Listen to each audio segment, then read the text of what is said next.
I have a motion in front of me, resolution number 76-24. Be it resolved that the meeting be convened at 7 PM with Mayor Ray Muirhead in the chair. Moved by, Mike, seconded by. Yep. Tony, all in favor? Opposed, that is carried. We have roll call, Muirhead, President, Kalanowicz, present. Yep. Anderson, present, Ray, present, Sudak, present, Downey, present, all in attendance. We have adoption of the agenda.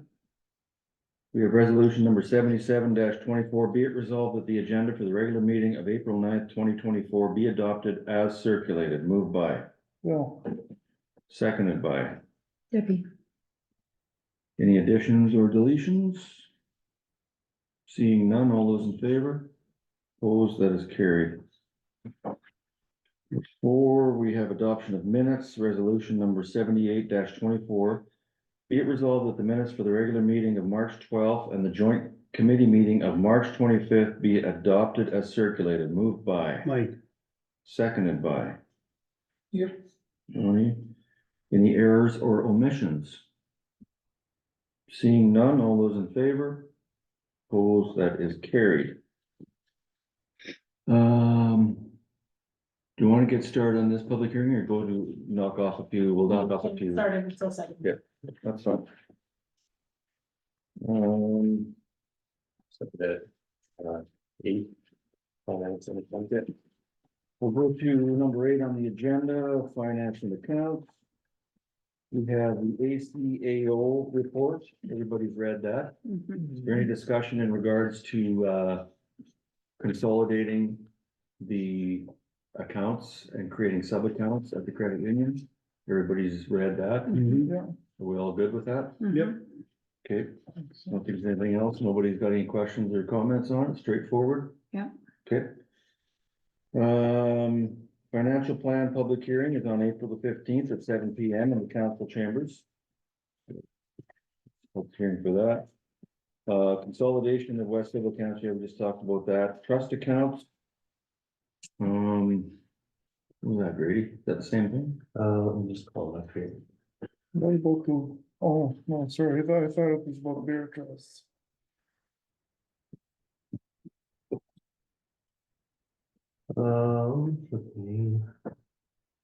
Trust to see if they can be transferred into a reserve or if they need to be kept in perpetuity. Right. So she's gonna be looking into those documents. It's just a heads up at this point that we do have the recycling trust and the fire trust accounts that. We really don't ever use, so we're just gonna see if we can close those accounts and put them into the respective reserves. Okay. Going forward, just to try to tidy things up. And what sort of timeline? Is there some rule on timeline for this, like she's requested 7 times for this, to get this finished? Like from NCL? Like she says here, I'm still waiting to hear from NCL, we'll have. The expenses and revenue on what we owe or what they maybe owe. Oh, yeah. We requested 7 times, like how many more times until we're, cause it's kind of holding us up now. Like, Yeah. what's the deal on that, like? We just wait for the joint meeting and bring that up, or? Yeah, I think if it's Okay. not done by then, we'll bring it up at that one. Okay. So to make sure to put that on the agenda for Yeah. the joint, okay. Before I read this resolution, I've asked this question before and I can't remember what the answer was, so I'll ask it again. If we have these accounts at West Stoba, are we still entitled to the membership equity? I believe so, yes. Or do we check into that to make sure that we, Yeah, a lot of our accounts have that listed on there. okay? Yeah. Okay. So I'll read the resolution. Any more questions about? AC, okay, good. Resolution number 85-24, be it resolved the council accept the report from ACAO McConnell as presented. Moved by, Mike, seconded by, Bill, all in favor? Yeah. Opposed, that is carried. It's almost 5 after, so I guess we should wait and get started with this other one. I'll try that right here.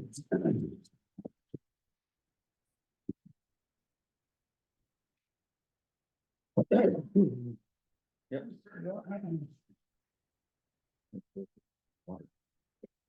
Oh,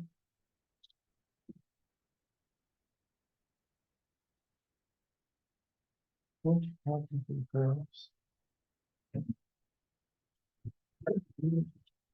okay. We take the break part way through.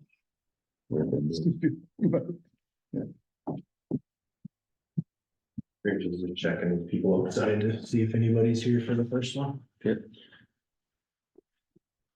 You outside? I couldn't tell, just a couple I could see in the window.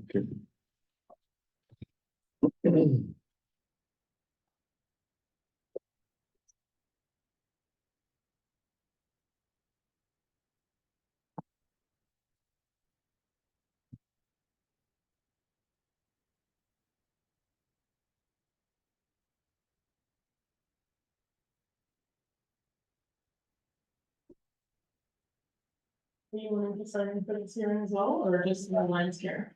Are you wanting to sign in for this public hearing as well, or just the Lions Care? I just want to listen. Sure. Okay, no problem. Anybody coming or? No, no, All right, there are individuals outside, but they're here for the next hearing. we have a public hearing before us, 7:05, public hearing, the Graham Fallen. We'll read the resolution. We have resolution number 79-24. Be it resolved that council adjourn the regular meeting for the purposes of holding a public hearing regarding an amendment to the town of Carberry zoning bylaw 13-2022, moved by, Debbie. seconded by. Okay. All those in favor? Opposed, that is carried. Rachel, is this you? Yeah, so we have had an application, to add an established use into the, industrial zone. So we had already applied the cannabis use, or the cannabis manufacturing use into the industrial zone. We never had anticipated putting retail into that manufacturing zone. So we have had a request to add cannabis retail establishments into the zone. Now, the province has gone through and reviewed it and has put it in under a conditional use, which is how we always treat cannabis retail facilities or establishments in any other zone. To allow public engagement, public discussion, and we do have some stipulations with setbacks and that sort of thing when it comes to cannabis retail establishments. So this application again is to amend the industrial zone to allow for this use, so. Does, anybody have any concerns or questions? I'll go around the table. Mike, No, No, I don't. Johnny? Bill? No. I don't either. So one of the things that does happen with a zoning bylaw amendment is it is circulated out, like I said, through the province from community regional planning to other provincial agencies. Because your zoning bylaw was approved and reviewed through those provincial agencies, and we have received comment back today from Devin Dietrichs, the community planner, that there were no comments or no concerns with this application, so. Good. So seeing no comments, concerns, or people to comment on it themselves, we will move on to resolution 8024. Yeah, I had no submissions to the office on our end for this. Okay. All right, If you, I do believe she wants to ask a I was question. just gonna ask, do you know how long that process takes for everybody to get back? For the zoning bylaw amendment from the province to provide comment. So the original, like we requested comment back after first reading, which was given the 16th of February, and we received comment back today. Okay, and that's the only one that you need it from? So the provincial agencies, there's multiple provincial. Yeah, that's what I'm Yeah. wondering, how long the actual process may take. Yeah, so when, basically, it's all circulated out through community regional planning, and it took from February 16th to now to get these comments back.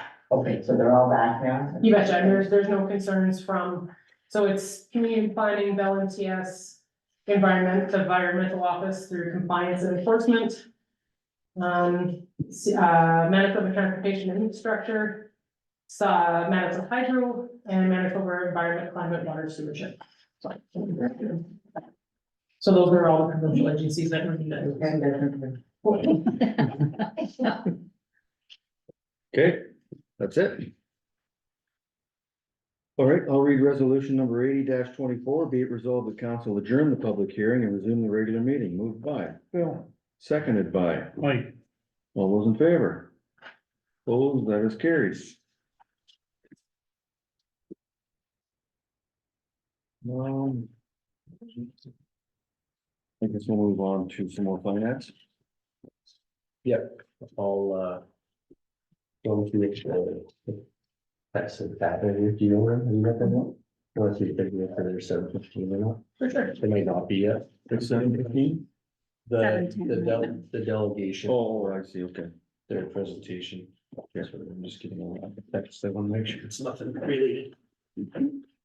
Okay, got a couple minutes, I'll move on to financial statements. We have resolution number 86-24, be it resolved that the financial statements for March 2024 be approved as presented, moved by, Like, seconded by. Debbie. I'm assuming we've all had a chance to look at the finances, balance, reconciliation, and everything. Any questions, comments, concerns? Hearing none. All those in favor? Opposed, that is carried. We have a minute for the payments and direct withdrawals. We have resolution number 87-24, be it resolved that the accounts check number 14887 to check number 14978, totaling $244,233.16, and direct withdrawals of $82,844.82 be approved for payment. Moved by, Bill, seconded by. sure. Any questions, concerns on that? Bill went through the checks today and, Everything was fine. Well, they're good with Bill, they're good with me. all right, all those in favor? Opposed, that is carried. There's a problem, Bill would have thought. We'll do the add invoice to taxes. We have resolution number 88-24, be it resolved that council add the following invoices to the respective tax rolls. Invoice number 2023-00248 to roll number 5900. Invoice number 2023-00212 to roll number 39700. Moved by, Sure. seconded by Bill, Debbie. Debbie? Any questions about that? Concerns? Straightforward? Yep. Okay, Just for Debbie's information, I guess, once they get to 90 days, I think her policy is, then we just add it to the tax. Yeah. Thank you. all those in favor? Opposed, that is carried. Okay, well, it's only 2 minutes, we'll wait for them to come in. Sure.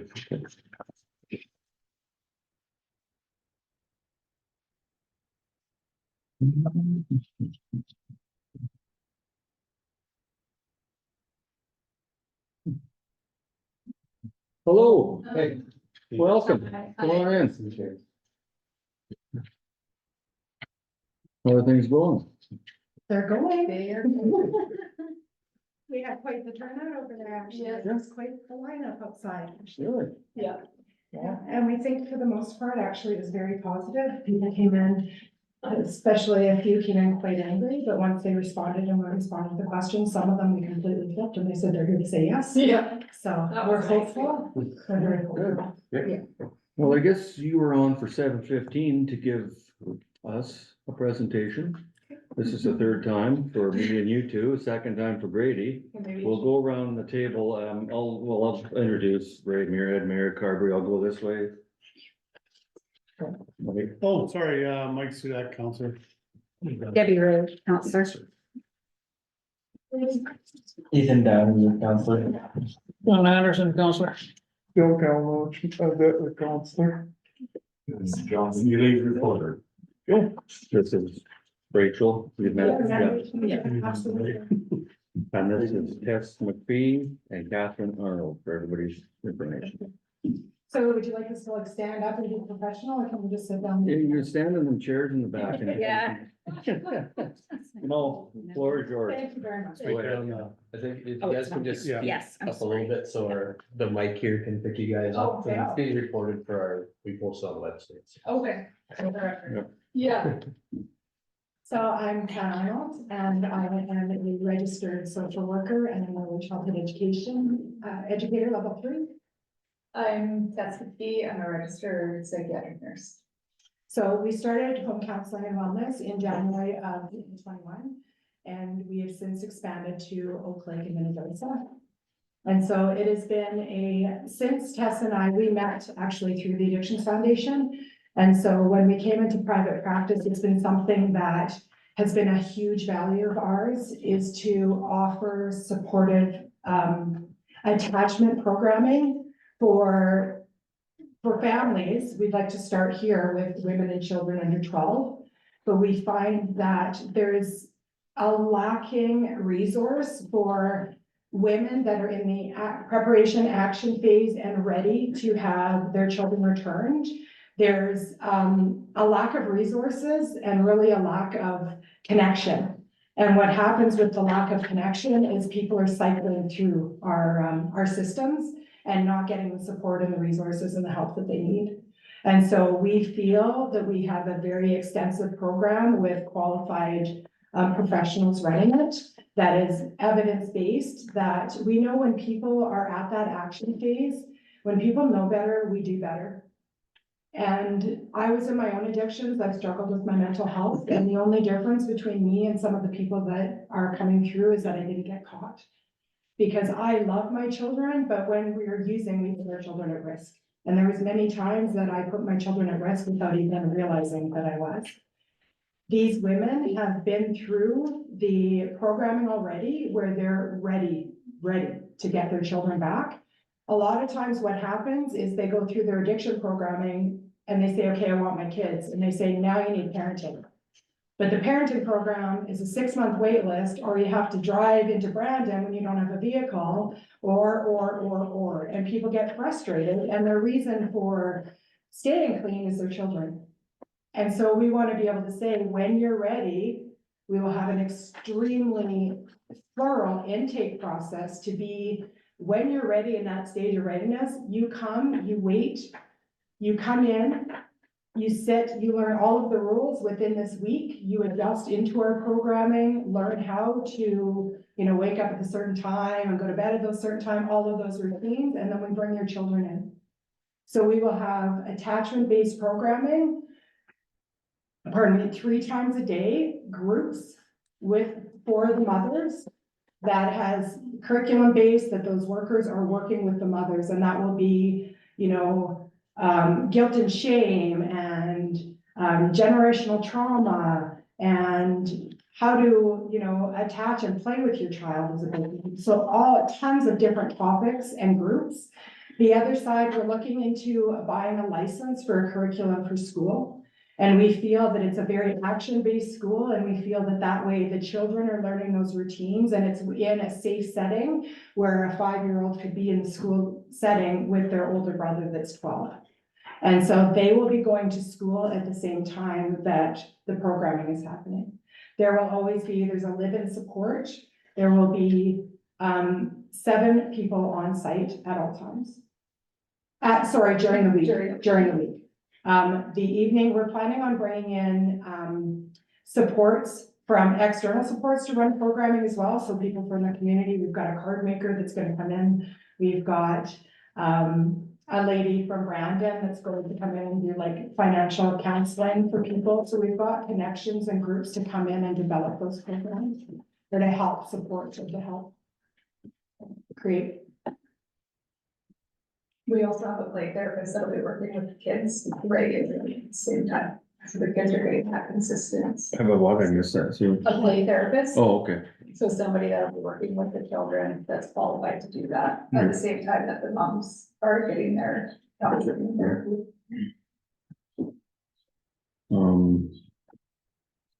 That it? On your end? That's it on our end. That's a very basic rundown. This Yeah, paper very does give an overview, and if anybody has any thoughts or comments or questions. So, like I say, I've been, this is the 3rd time now, so I think I know what you're trying to say, but I'll go around the table and give each of our counselors this first time chance to ask questions, concerns. Mike, you got anything? Yeah, we kind of went around last night, door to door or whatever, like, because we thought we were gonna be handing out, like, you guys had your information.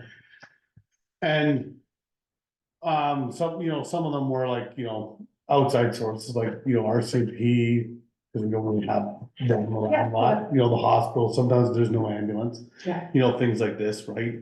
And some of them, like, one of them, someone asked, like, what about a mother that would have, 2 or 3, maybe children that are in different, foster homes or whatever, like, so would that mother be having 3, all 3 children or one of them? Absolutely, Yes. yeah, all 3 children, and as far as that, we realize the community concerns. With the policing and just the systems, right, overloading those systems that they don't have room for. Again, when they come into the action, we have an intake coordinator that's going to go out, speak with the referral worker and the family to do extensive. And that means, do you have any concerns? What are your concerns when you come in? What are the kids? Do they have any medical, any, behavioral issues? Because we don't want people in if they've got concerns, right? Right. We just don't have the capacity. Or like, see, like another one was security, like, so the Yeah. mothers, like, so what about, like, is there security there, like, for maybe a father or another partner comes around, or that was another one, like, these are the questions, I'm asking the questions that they got asked me Absolutely. to ask, No, right? yeah, and they were just asked at the meeting as well, so we're Yeah. happy to Yeah. answer them. And it's nice, cause like they said, like, we're recorded, right, so, Yeah. Yeah. again, like, people have asked these questions, so I'm gonna ask. it 100%, as well. No, I absolutely. mean, we're gonna have it, there'll be somebody there 24 hours, we'll have security cameras, at all times running, and we will both be available at all times. Taking turns doing that, being on call, so that we can support as best we can. And again, during that intake process, we will We will know if have- there's a concern, a safety concern with the father, we cannot bring them in because we're not equipped. Right, and I guess one last one is for these young children, depending on whatever age they are. What about youth sports and stuff? Like, I'm not saying like, well, they're not, I'm asking like, are they gonna be part of the youth sports in town, and are they gonna play baseball or hockey if that's what they played before, or like what about that sort of thing too, even for us as, for teams and whatever, look, that was another, I guess what, not that they don't want to play sports, I'm asking, are they on this program when then, because of wherever they were before, so if they played hockey, are they gonna continue playing hockey, but they're gonna play it in Carberry? Sort of thing too, right? That's not as a concern, it's, I'm not, see, because if they're gonna come, we want them to play. You want them to do whatever they were doing before, right? Absolutely, and to be honest, that's one thing that we didn't think about. Right, And so we're very much like at the meeting that we had, not today, but the previous meeting, they had asked us about visitors. And we said that we will absolutely have a very strong vetting system in order for visitors to happen. But then we took it back and we talked about it, and that was a concern of the community, and we decided, no, there will not be visitors. Fathers will not be coming to visit their kids. We will have programming in Brandon, and we will drive people to We're gonna have visits, a to driver. appointments, we will have people leaving. So it will be almost like a women's shelter setting where families and people don't know the location. I realize people find it and the women's shelter people know, but it's not something, again, the safety it comes first. And we're very open to working with the community. If they want a fence, we'll put a fence. If they don't want the Yeah. fence, we won't put the fence. We really want the community support. And we believe in it, and we feel the values, and we feel the connection. And at yeah, the even just even a thing like a walk-in, right? Young Right. child gets sick, Yeah, right, you all know how it is here down the 100%. area, yeah, right, we're working on that, Absolutely. right? Yes. You know? Yeah, And you and think that's- about building with the influx of children 100%. and mothers and stuff, Yeah. right? Yeah. Yeah. That's some of the concerns as well. Yeah. Well, even that part too, like, again, with the driver and everything like that, we can transport them. Yeah. For medical appointments and stuff like that Yeah. as needed. And we talked about, because somebody had addressed that as well, and if there is, people that are sick that can't continue to stay, then they'll go back Yeah. until they are ready. Yeah. Right? And it is the same thing, like we'll use QDoc and we'll use the walk-in services in Brandon. And we're looking, eventually as we grow and, we could look at, possibly bringing in professionals like that to, like, self-sustain us, right? Okay, to keep on track on time here, I'm just looking at the clock. Is that all you had? Yeah, thank you. Debbie, what do you got? Just one question. The driver, you said, is that driver here 24 hours? No, Okay, so what would the hours for that driver be if they had to go to Brandon for that would be on something like after a- hours? It'd be an as needed basis. So the person that we have, spoke to would be available to us, and we could have them on-call schedule. But on an after hours basis, there is always the very minimal 3 staff on at all times. There's a live-in person. And then there are 2 support staffs, evenings and weekends. So if there were an emergency where they need transport, one of those 3 people would transport into Brandon. So 1 professional, you said, and 2 support staff on the weekends. That's your complement? Yes. That's all I have. So, Johnny, you anything?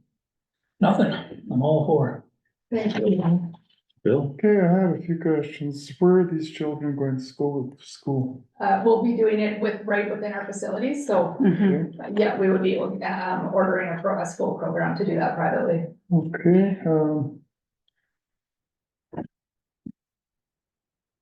I think that's all I have. You said you had several questions. Mike addressed some of them. Okay, anybody else have any questions?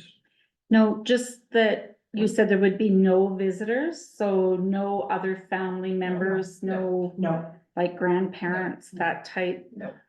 Family members. so we very much want the connection and the support, and that is our plan. Because we want the family to heal. We don't just want the mom and the parents and then sending them back to a broken family. So that's part of our weekend programming, is to be able to create programming like relationship counseling, where they can come into Brandon, do group relationship stuff. So that they are learning about how to interact together in those healthy relationships. So we already have that set in place. We already have our Okay. people that we want to run those, and we already have that budgeted into our Because budget. lots of times the family support is important, just as important for the children as the, 100%. as the mother sometimes.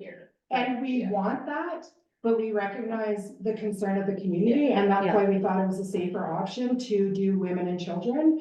And when this is our pilot project, when we, when it's significant, and then we branch out and we go to a different community and offer men's, and then we offer group, because everybody needs it. Right, And I don't like, I'm very inclusive, and I don't like, it hurts our heart to say just women, but for right now, we need to start somewhere. yeah. And the need is absolutely there. We've got people like waiting for us to open. They're like, if you open now, we've got 5 women and children waiting. So how old are the children? What age, like, because children can be 40 years old. They're babies. Babies. So, how old do you take in for 12. children? Up to 12? Up to 12, yeah. Okay.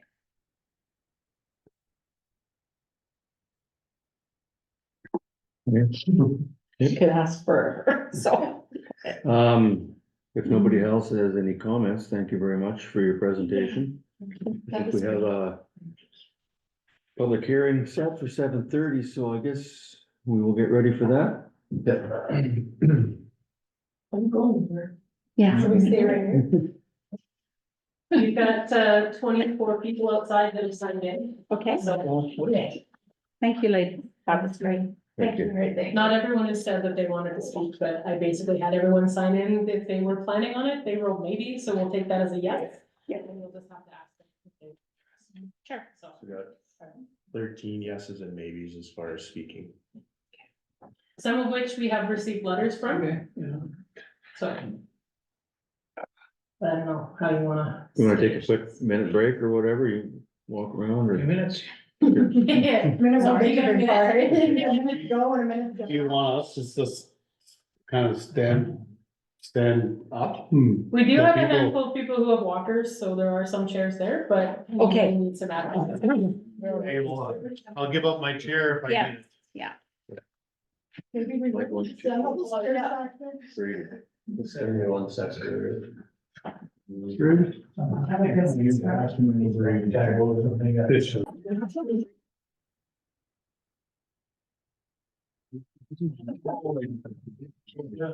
And you guys said, do you want to ask everyone to make sure that they've signed in if they'd like to speak? We all here? Looks like it. Okay, welcome everybody. Glad everybody could make it. 7:30, we're having a public hearing in the Lions Estates conditional use permit. I will open up the resolution to start the public hearing. We have resolution number 81-24. Be it resolved that council adjourn the regular meeting for the purposes of holding a public hearing regarding the conditional use order CU 03-24-C application to establish a residential care facility within the RG residential general zone. Moved by, Mike, seconded by, Debbie, right, Debbie, okay. All those in favor? Opposed? That is carried. Did everybody who wants to speak sign the papers speak? Just getting that out now. If so, that's fine. I'm gonna move it over to Rachel here right away. I just wanted a couple of housekeeping things. We're going to allow 3 minutes per person to speak. We would like to keep it on topic. If you got questions, ask them. If you've got concerns, please answer them. We'll start the clock as soon as you start talking. When it gets down to a minute or whatever, I'll kind of give you the 1 minute warning. Let's keep everything civil. What else? That's it. I'll turn it over to Rachel. Okay, so my name is Rachel Andrews. I'm the Development Officer, Building Inspector for the Cypress Planning District. So this application came through my office and then is being presented to the Town of Carberry Council. So like our mayor has said, it is in order to establish a residential care facility group home at, so it's 553 Main Street here in Carberry. It's a residential zone. In our current new bylaw, so the Town of Carberry's new bylaw, which is 13 of 23, if I'm not mistaken, we have residential care facilities and personal care facilities, pretty much any type of care other than daycares listed as a conditional use. So what that means is when we receive an application, we proceed into processing the application and moving forward from the Planning Act requirements and recommendations on how we notify and who we notify and the timeline in which we notify. And then we proceed out with the notifications and we bring it to council. So that's how we handle this application. And it's how we handle all applications through the planning district. So typically when we have a situation like this where we've got a group of investors own the property under one name, we do typically like to have one of them listed as the applicant. So we have Les Watts listed as the applicant. Unfortunately, he's not here today. So we have another investor who will speak on Carberry Lions Estates behalf if necessary. And then all other questions related to zoning, I'll do my best to address, or the Planning Act or the notification period, or how we notify through the Planning Act requirements and policies. And then if we have any questions that are related to the use specifically, and again, the conditional use is to establish the use. Those questions we can have the representatives from Otter Lodge speak to, or council can speak to, or the registered owners can speak to. So that's kind of how this is all, the process is laid out. Again, conditional use orders are governed by the Planning Act and we have to follow the policies and procedures for that. And this is definitely one of the requirements. Conditional use orders all require public engagement, public hearings. Good. I can keep going if you want me to. No, it's fine. I end up rambling if you don't cut me off. Like regular, So where do we begin? First presenter or who wants to speak first? that's You all be. Yeah, so Sure. at this point, I guess we can ask Mr. Wells here to kind of speak on behalf of the facility. Again, we know that this is Carberry Lions Estates that own the facility. And because of the lack of an occupant in the building, we're at the state where we have to reestablish a use. Okay, when's the timer start? Pretty right away. Anyways, I thank you, Mayor, councilors, thank you for this opportunity to talk to you as a group. I would like to start out with the cold hard facts here.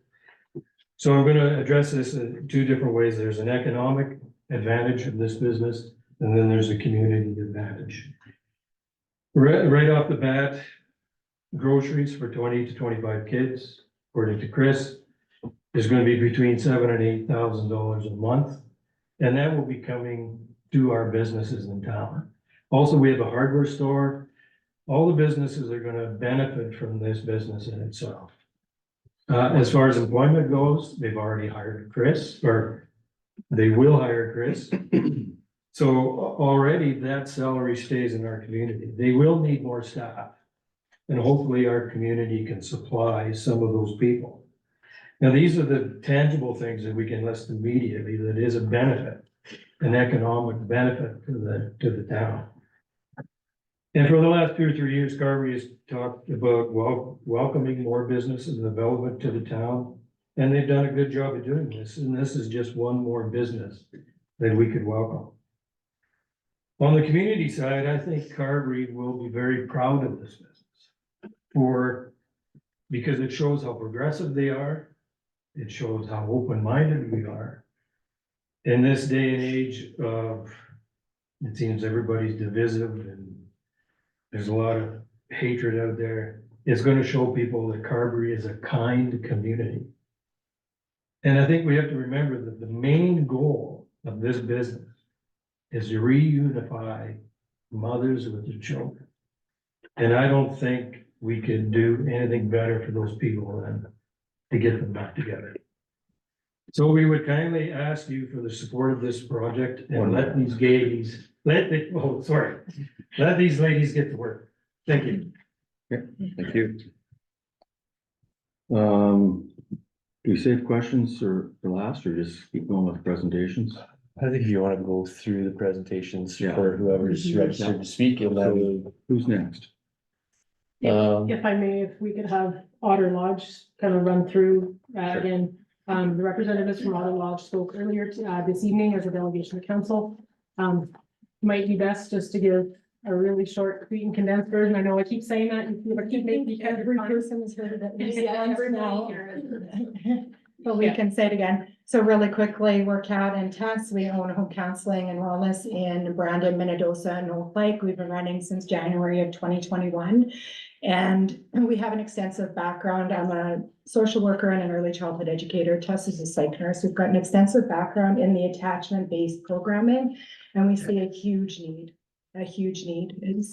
The program is absolutely needed, and we feel due to our background and our own personal experience that we can create a very positive community program. We're also very, very open to any suggestions. This is a pilot project and we do want the community's involvement and we want the community support.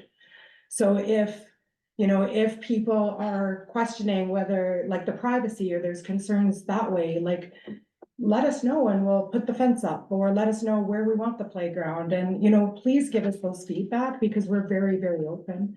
We're, very open to connecting. It's all about creating connections because when we know better, we do better when we're ready. And people do get better, but they need the opportunity for people to believe in them. And when people believe in them, it's incredible to see that spark light up. And we need more people to believe in people. And if given the chance, people absolutely do get better. We've got security on site all of the time. We will have people on call. I plan to be a main presence in the evenings and weekends. People can have my personal cell phone at any time. I can be here. I live in Shiloh. I can be here within, 15 or 20 minutes.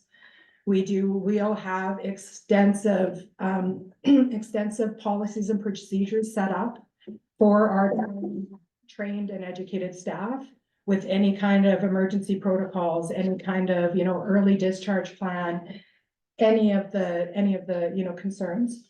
We will have a driver. We always have very, very minimal. 1 minute. Sorry. We have a minute left. Mhm. Oh, Keep going. I thought you were like, just a minute, pause. I know. It's a long day. Just that we have, we do have safety plans in place. If people aren't able to continue the program or for something were to happen on the evenings and weekends, we've got transport people that can take them into those larger cities to get the support that they need.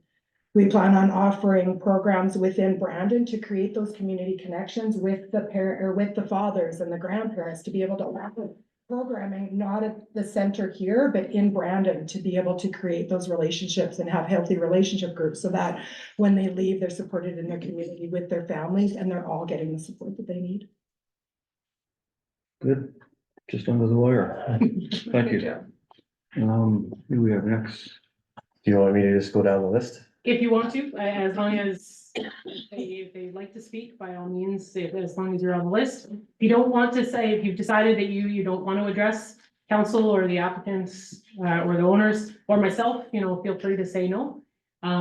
And we'll try to get through as much as we can. But yeah, Grady, if you've got the list there and you know names better than I do, Okay, all that I I ask is that you read it out. Yeah, I did have 4 that I wrote down that weren't registered, but just so we have a record. So Robert, did you want to speak? No. Wayne? No, I already had a long conversation with this. Okay, Keith, Laurel? Would you like to speak it up? No, okay. I will start at the top, with Christine Robinson. You have the floor. Hi, everyone. I know you guys are all, most of you were down there a little while ago. I've had the opportunity multiple times to do these calls. And everything that they have said is true. They are very open and they will answer any questions and will look after any concerns that you guys have. Sorry, I'm very emotional. I feel very strongly about this. I think this is something that's very needed. And I do think that these are the right people to do it.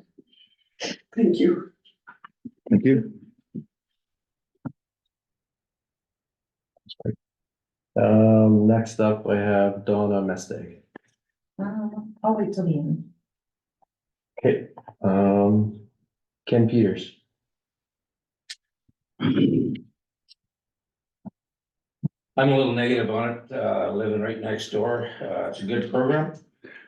That's all good. Just feel that the plan of what actually will happen, other than whatever you're saying and trying to answer. There's no, playground, the kids can't be locked down 24/7, and they're gonna get walked downtown, that's all fine, but you get till 12 years and under kids, they gotta get around, they can't be there, so. I've just got very short notice and wasn't aware of any of it, and so I would like a better picture of what the plan is. I know you can't do, well, you can do it, even though you don't have a building. You could have a business plan, so to speak, so that's my opinion. Okay. Thank you. Next up is Kristen Clark. You okay right now? Okay, I'll come back to those of you that are waiting till the end, and I'll give you another opportunity at the end. Brenda Peters. Pretty much the same as Ken said. I'm not home a lot, so. For me, it's a security problem. I'm gone guaranteed 5 months out of the winter. And probably 3 to 4 months out of the summer, so. It's a security problem. Okay. Thank you. Jolene. I'm for it. I think it's a positive. Pretty quick. Sorry, too many things to do here. I think it's innovative. I think it's creative. I think, all eyes are on Carberry right now for many reasons. And this is just another positive thing that we could add. Well families, well communities, that's always our goal. And I think that we could be an example to other communities. This could be a pilot project that is looked at. If it's, it sounds like it's a great idea, it's successful. I think it's all positive. I think they'll have positive memories of Carberry, even when they go back into their community. They'll remember Carberry fondly. They will talk about Carberry fondly. Yeah, that's all we want. They'll bring business to town too. Good. Yeah. You still got 2 minutes left. That'd be first. Jen today. Okay. I had sent to Heather in because I was frustrated.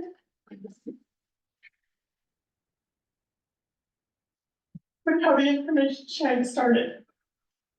I didn't think it was handled well by either the lodge or by the town of Carver.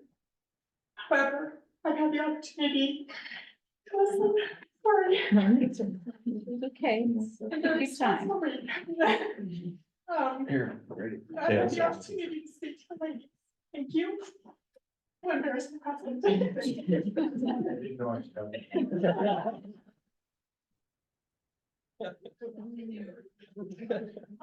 And I've now had the opportunity to speak to the ladies, and it was never that I wasn't for it, it was the lack of information, and when there's a lack of information, you fill in the holes with rumors.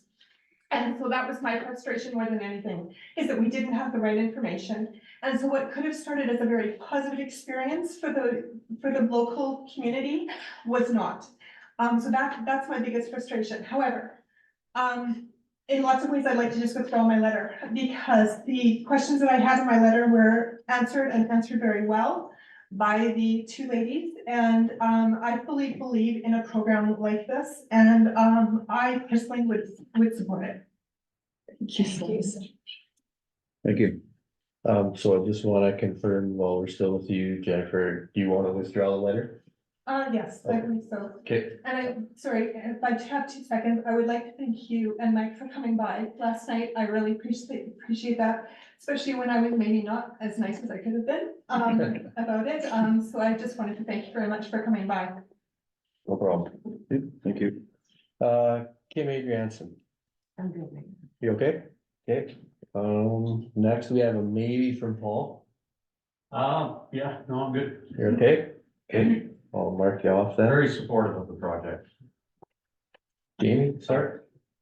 Yeah, I don't need much time, but I want to apologize if any information was presented improperly and rushed or whatever it was, but I've heard a lot from what these ladies can do and what their track record is.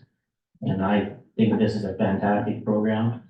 And we've got a community that is pushing mental awareness, mental, whatever it is you want to call it. I mean, it's the first thing on Carberry's Facebook page. I didn't think we have a better opportunity to support that than this. Thank you. We're getting a routine and I'll just. We're gonna catch up here to give me like 30 seconds here. Sorry, Adrianson's a long name for me to get through right now.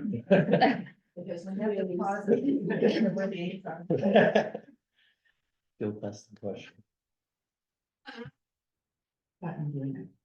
Yep. Okay, Marion, you were maybe?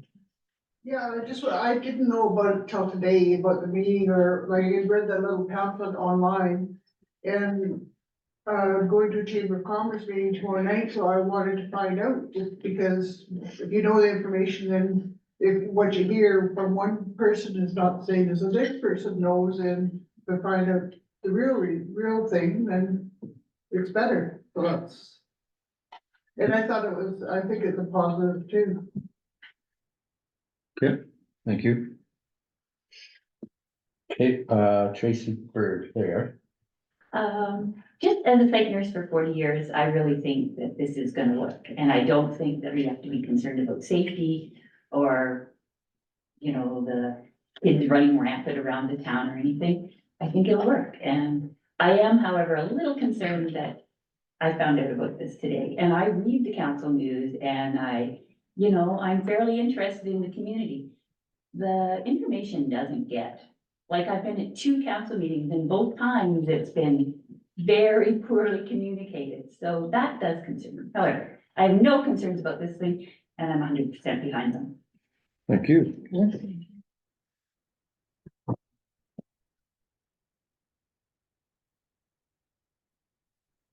Okay, Mike, you were maybe? Okay. I've been embarrassed enough. We do a pretty good job of embarrassing ourselves. I'll go back to the top, Donna. I'll just say that I don't have any concerns about the intent. I think these are good things. My concern is about the execution, being that there isn't one to model from, there isn't one existing that we can say, these were the community problems, if any. This was how it taxed our resources, such as medical, policing, mental health, like whatever other community resources would be required. And just speaking as a student services person in Portage School Division with group home involvement, it does tax the community. And looking at, they're high-risk individuals. And the list of the employees and the services you want to provide, I don't know where you're getting all these people. The school divisions have a hard time getting them, so I don't doubt your intentions, I just question the execution. Thank you.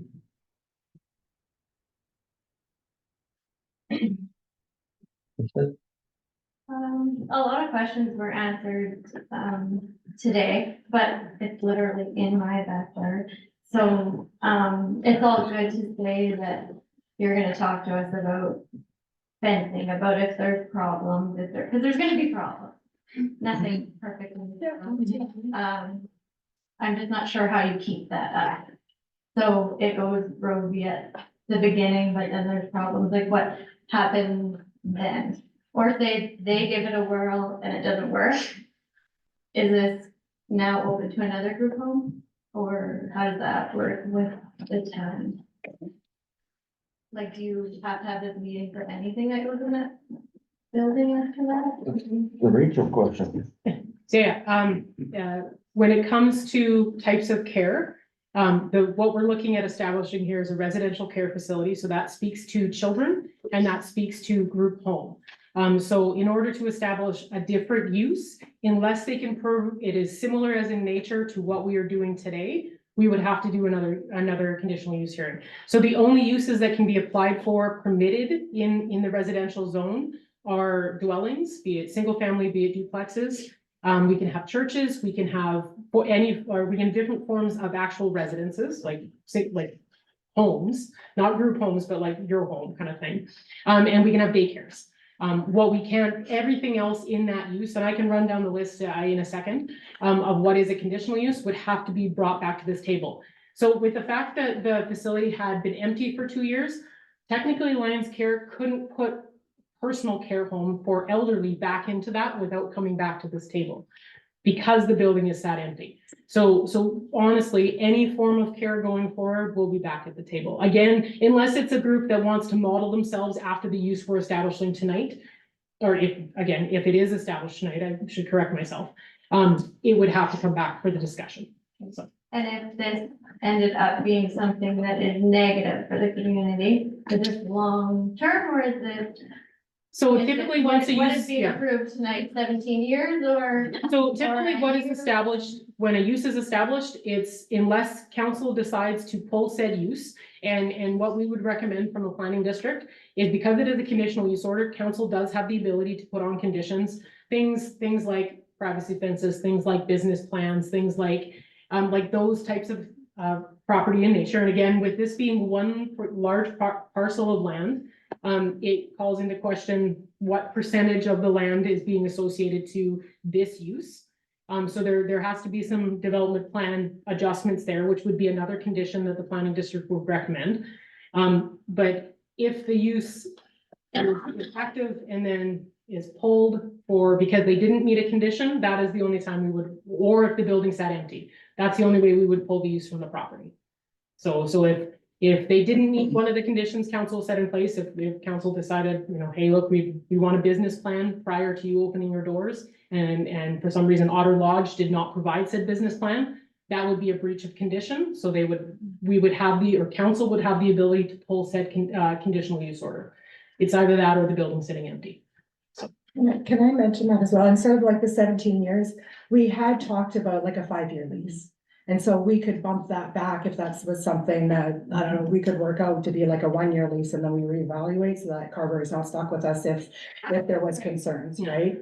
So I would hate, like, if there's problems, we don't want there to be problems, right? This And is we it's would. easy to sit here and No, say absolutely. that, like, no one wants anything to fail. Yeah, absolutely. No, and I understand that, but there's all the what ifs. But we Yeah, gotta think of. absolutely. The only thing that differs with that is once the use of, it's one thing for Otter Lodge to enter into an agreement for a lease, that's not part of the conditional use order. So it is slightly different. Once the use is established through the formal chain of the process with a zoning amendment, and not specifically to a zoning bylaw amendment, because that's not what we're doing tonight, but we're changing the use.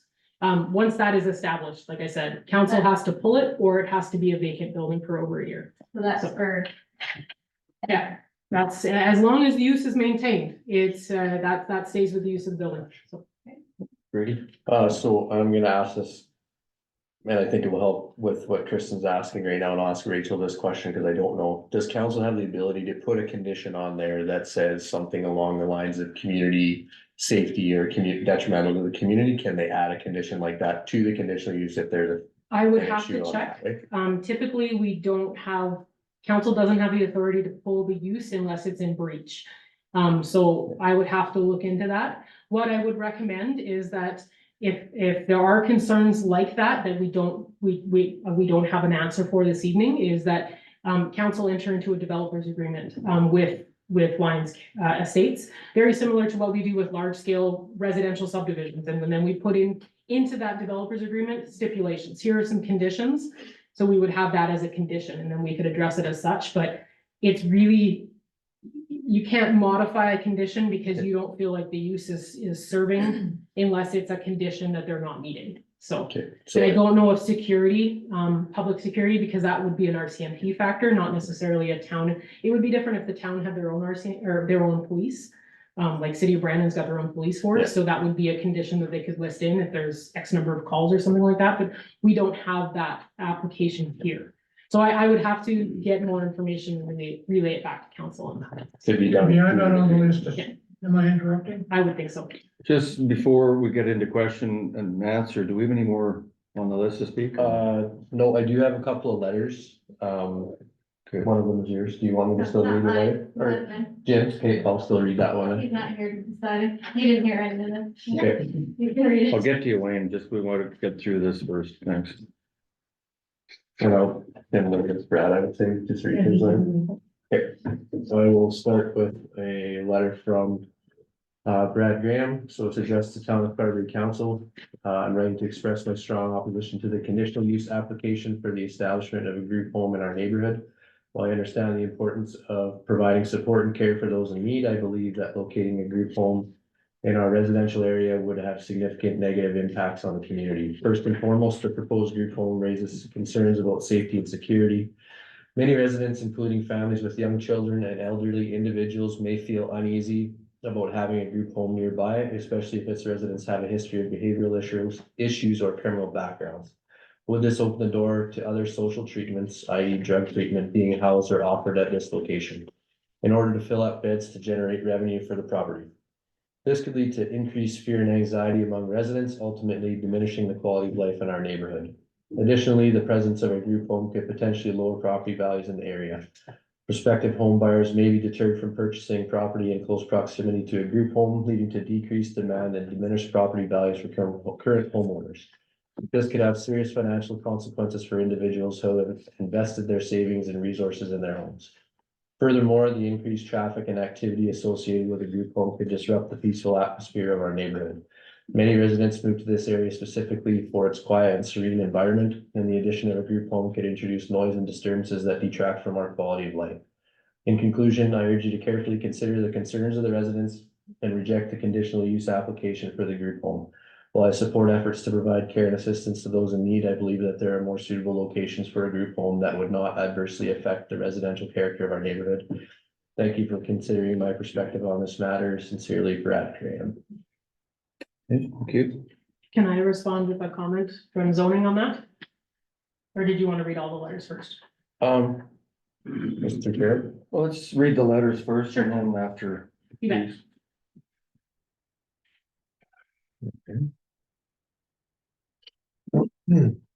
This one is addressed to the Town of Carberry. It's from it's signed Jim Clark. So I'm ready to express my deep concern and disapproval regarding the proposed rezoning of 553 Main Street into a group home for supporting families and youth navigating the challenges of trauma, mental health issues, addictions, and family separation. While I acknowledge the importance of providing support to individuals and families facing such difficulties, I firmly believe that the chosen location is inappropriate for the establishment of such a facility. As a member of the community, I'm deeply invested in the well-being and safety of our neighborhood. Our neighborhood consists primarily of families and individuals who have chosen this area for its peaceful and family, that's around, by the way, there was one that one, for its peaceful and family-friendly environment. Residents have always felt safe and secure. Introducing a group home of this nature for individuals with complex needs, including trauma and addictions, into a residential area raises significant concerns. It could potentially disrupt the tranquility and safety that residents currently enjoy. Concerns about increased noise levels, disturbances, and potential safety risks for both residents and their children are valid and must be carefully considered. Furthermore, while I sympathize with the plight of individuals facing such difficulties, I question the suitability of our residential neighborhood as the location for this type of facility. Our community lacks the necessary infrastructure and support services to adequately address the needs of the vulnerable populations. We have limited emergency services in town and a lack of police presence. Placing a group home here may not only strain local resources, but also to fail to provide residents with the level of care and support they require. Additionally, rezoning a residential area to accommodate a group home of this nature may have adverse effects on property values in the neighborhood. Potential buyers may be deterred from investing in properties in close proximity to a facility catering to individuals with complex needs, leading to a decline in property values and financial losses for homeowners. Moreover, this live-in facility would be the first of its kind in our region. There is so much unknown. The sudden introduction of such a facility without proper consultation and consideration of concerns of local residents is deeply troubling. It is essential that any decision regarding zoning and the establishment of the facilities be made through transparent and inclusive processes that take into account the views and interests of all stakeholders, not just the people within 100 meters. This is something that affects the entire town. In conclusion, while I appreciate the importance of providing support and care for individuals in need, I firmly believe that the proposed rezoning 553 Main Street for the establishment of the proposed group home is not in the best interest of our community. I urge you to heed the concerns of residents and explore alternative solutions that uphold the well-being and safety of our neighborhood. Thank you for taking the time to consider my perspective on this matter. I trust that you will give due consideration to the concerns raised by myself and other residents who oppose the rezoning proposal. Thank you. And have another here. So this is from, and I'm not sure if this person is a resident of Carberry or not, but I got an email today, so I'll read it. Hello, I want to express my support on the new group home in town. This is an opportunity for Carberry to be a leader in Manitoba for treatment and getting families back together. We all benefit when we step up and welcome these families. They will use our stores and take part in our community. Also jobs, imagine jobs right in the community, and that's from Rebecca Sokol, I'm not sure how to say the last name. And I think if Jennifer is gonna withdraw her letter, I think that is all I had for written submissions on that. Yeah. Do anybody else to speak? I know Wayne, you expressed interest, is that? What did you want to say? I just have a question for the development officer. Did I understand you to say that once the conditional use is granted, council can impose a development agreement with certain conditions? Yes. That they cannot, under any circumstances, no matter how bad things could go, to withdraw that conditional use and shut it down? So if the use is, if the conditions that are set have not been breached, if they have met all the conditions that council set in place, the use stands. So they would have to be in breach of their conditions in order for council to be able to pull that conditional use order. So again, depending on what council decides to, if they do decide to enter into some sort of agreement, and again, requesting a handful of things, unless they are in breach of one of those items, they can't pull the conditional use order. So one of the things that they do have to think about, there are three aspects to a conditional use order. Does it fit within the community or the adjacent properties around it? Is it similar in nature? Is it negatively going to affect the community? And then there are aspects of that. So is it going to add undue stress due to noise? So like with conditional uses, we talk about things like a nuisance to air pollution, that's those types of things. And then, does this fit? Is it going to fit in the space that it is being requested in? So those are three things that the council does have to consider with the conditional use order. But again, unless there is a condition laid out as part of the approval of a conditional use order, the council can't pull it just because they're receiving complaints from adjacent landowners or CMP. Like they would have to receive notice that the council would have to receive notice that they're in breach of condition. So if there were any outside influences that were affecting the security of the community, that were probably possibly caused or related to the operation that's going on there, if that were to happen. So if one of the requirements is that Otter Lodge submit a business plan stipulating out how they're gonna be running the facility, how they're gonna be dealing with emergency situations, how they're gonna interact with RCMP, and how they're gonna handle emergency situations within the community as a policy within said development plan. If one of those were in breach because they decided to not call in the emergency staff that is supposed to come in, or if the one of those policies that are set in place are in breach, there is potential there. But just because a use has potential to have other involvement doesn't give council the authority to pull the condition. And that would be something that council and the representatives of Otter Lodge would have to discuss as part of a condition. But it is not something that we at the planning district would lay out as a requirement. We would suggest that there is some form of agreement between the representatives and council, and that there is a series of things put in place. We would recommend a privacy fence for a non-residential use to a slightly different residential use, because technically residential care is a residential use. It is a family structure. It's just a larger family structure or multiple family structures. So we would suggest that would potentially be a condition. We would suggest that allocation of additional green space is a condition, because we all know that there isn't really a big backyard. So we would say, hey, look, if you're going to put in a larger fence as a privacy fence, maybe take a little bit of green space so that you have the ability to set up a playground or a play structure for the kids so that they've got more green space, because we all know that kids like to be able to run around. But those are things that we would suggest. We wouldn't suggest that council look at putting anything in place that would involve RCMP, because that's out of our jurisdiction, and that would be RCMP jurisdiction. So kind of roundabout way to kind of answer your question. I don't know if I caught it all. Okay. So if there's no other comments or presentations, I guess, around the table, anybody got any questions, concerns that hasn't been addressed, John?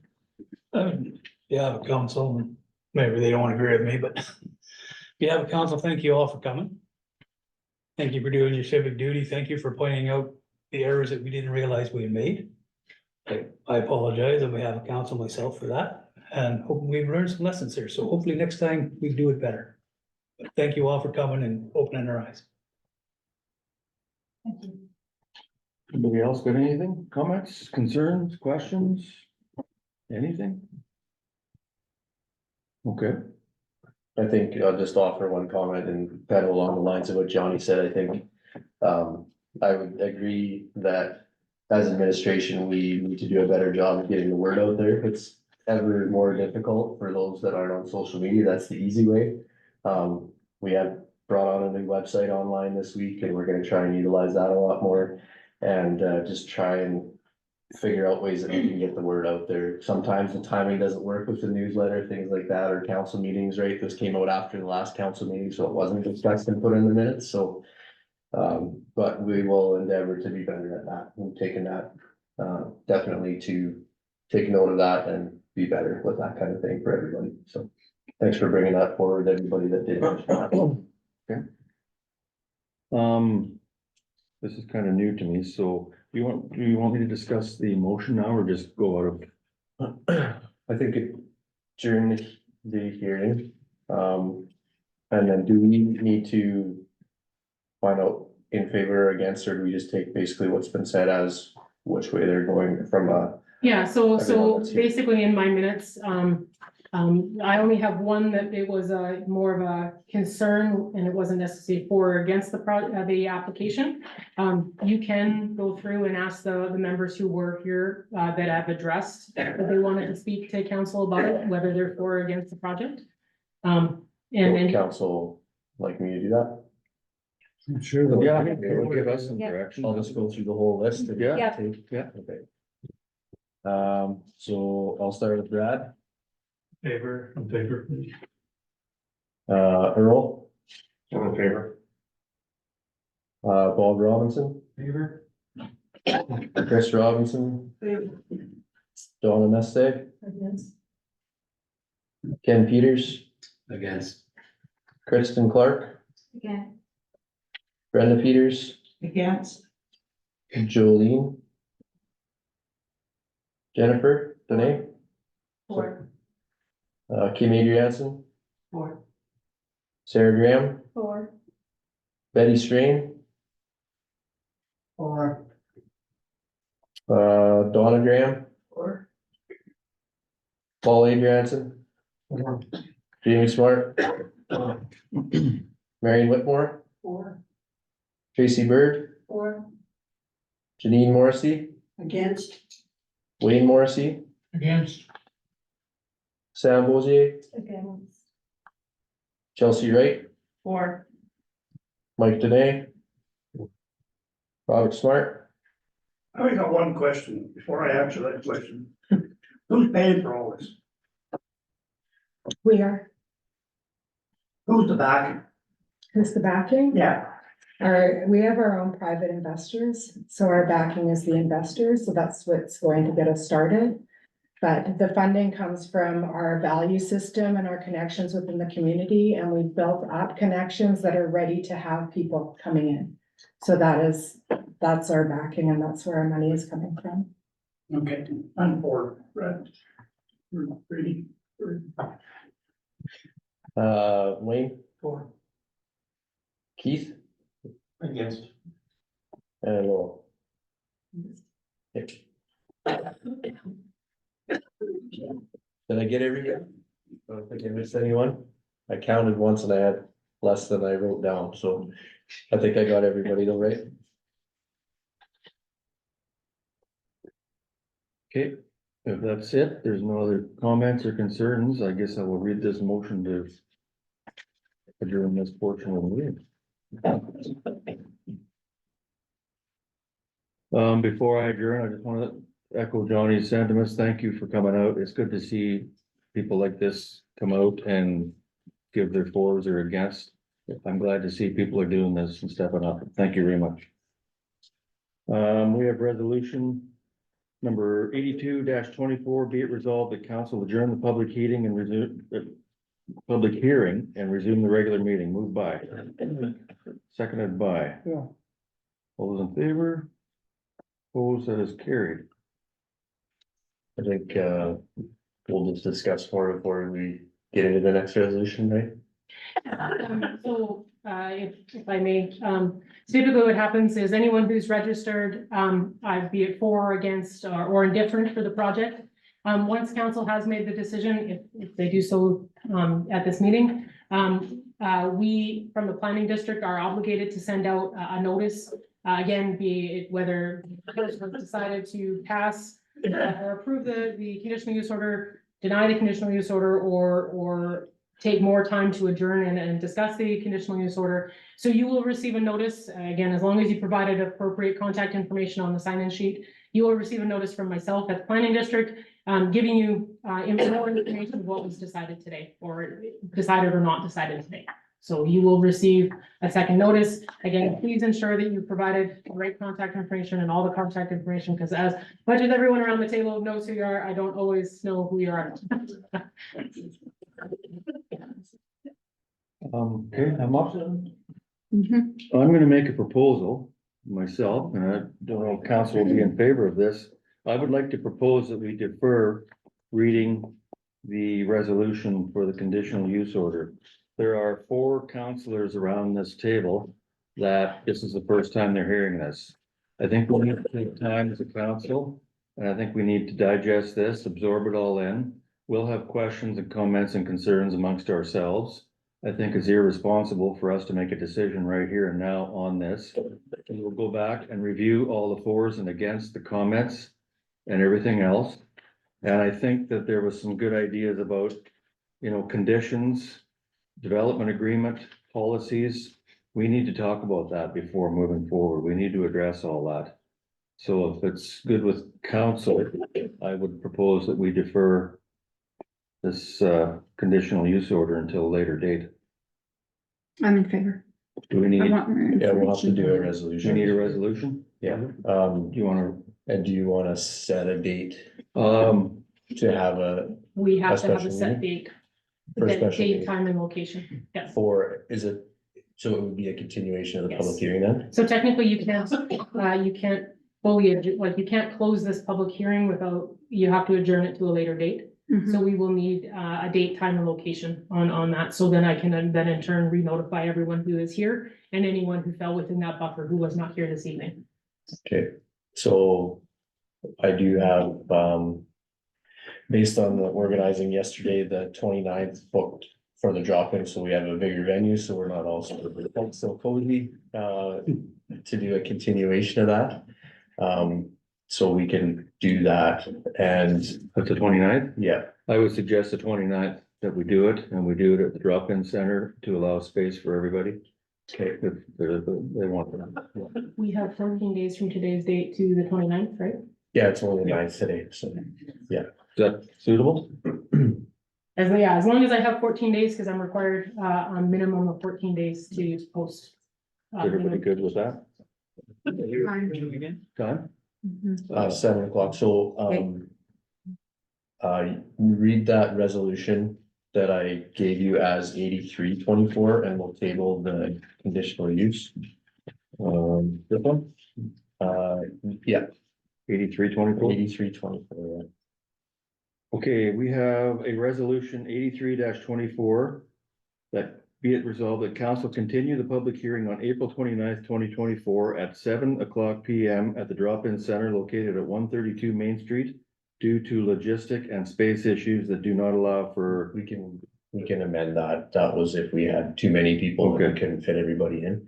okay, Just, we can take that part out and just make it, okay, so we'll stop just at Main adjourn Street. for the 29th at 7 at the drop. August 29th. Okay, April 29th, 2024 at 7 PM at the drop-in center located at 132 Main. Right, Is that covered? Yeah, we're good. Kate moved by, Joel King, Frank. I move. seconded by Debbie. No. All those in favor? Opposed, that's carried. Did you we're catch going- that? Who moved? Sorry. Mike, seconded Debbie. Thank you. So we're going to adjourn the decision until April 29th at the drop-in center at 7 o'clock. Again, Everybody's welcome to come back and speak again. Did we come back and present again? No, I don't think you know. Information.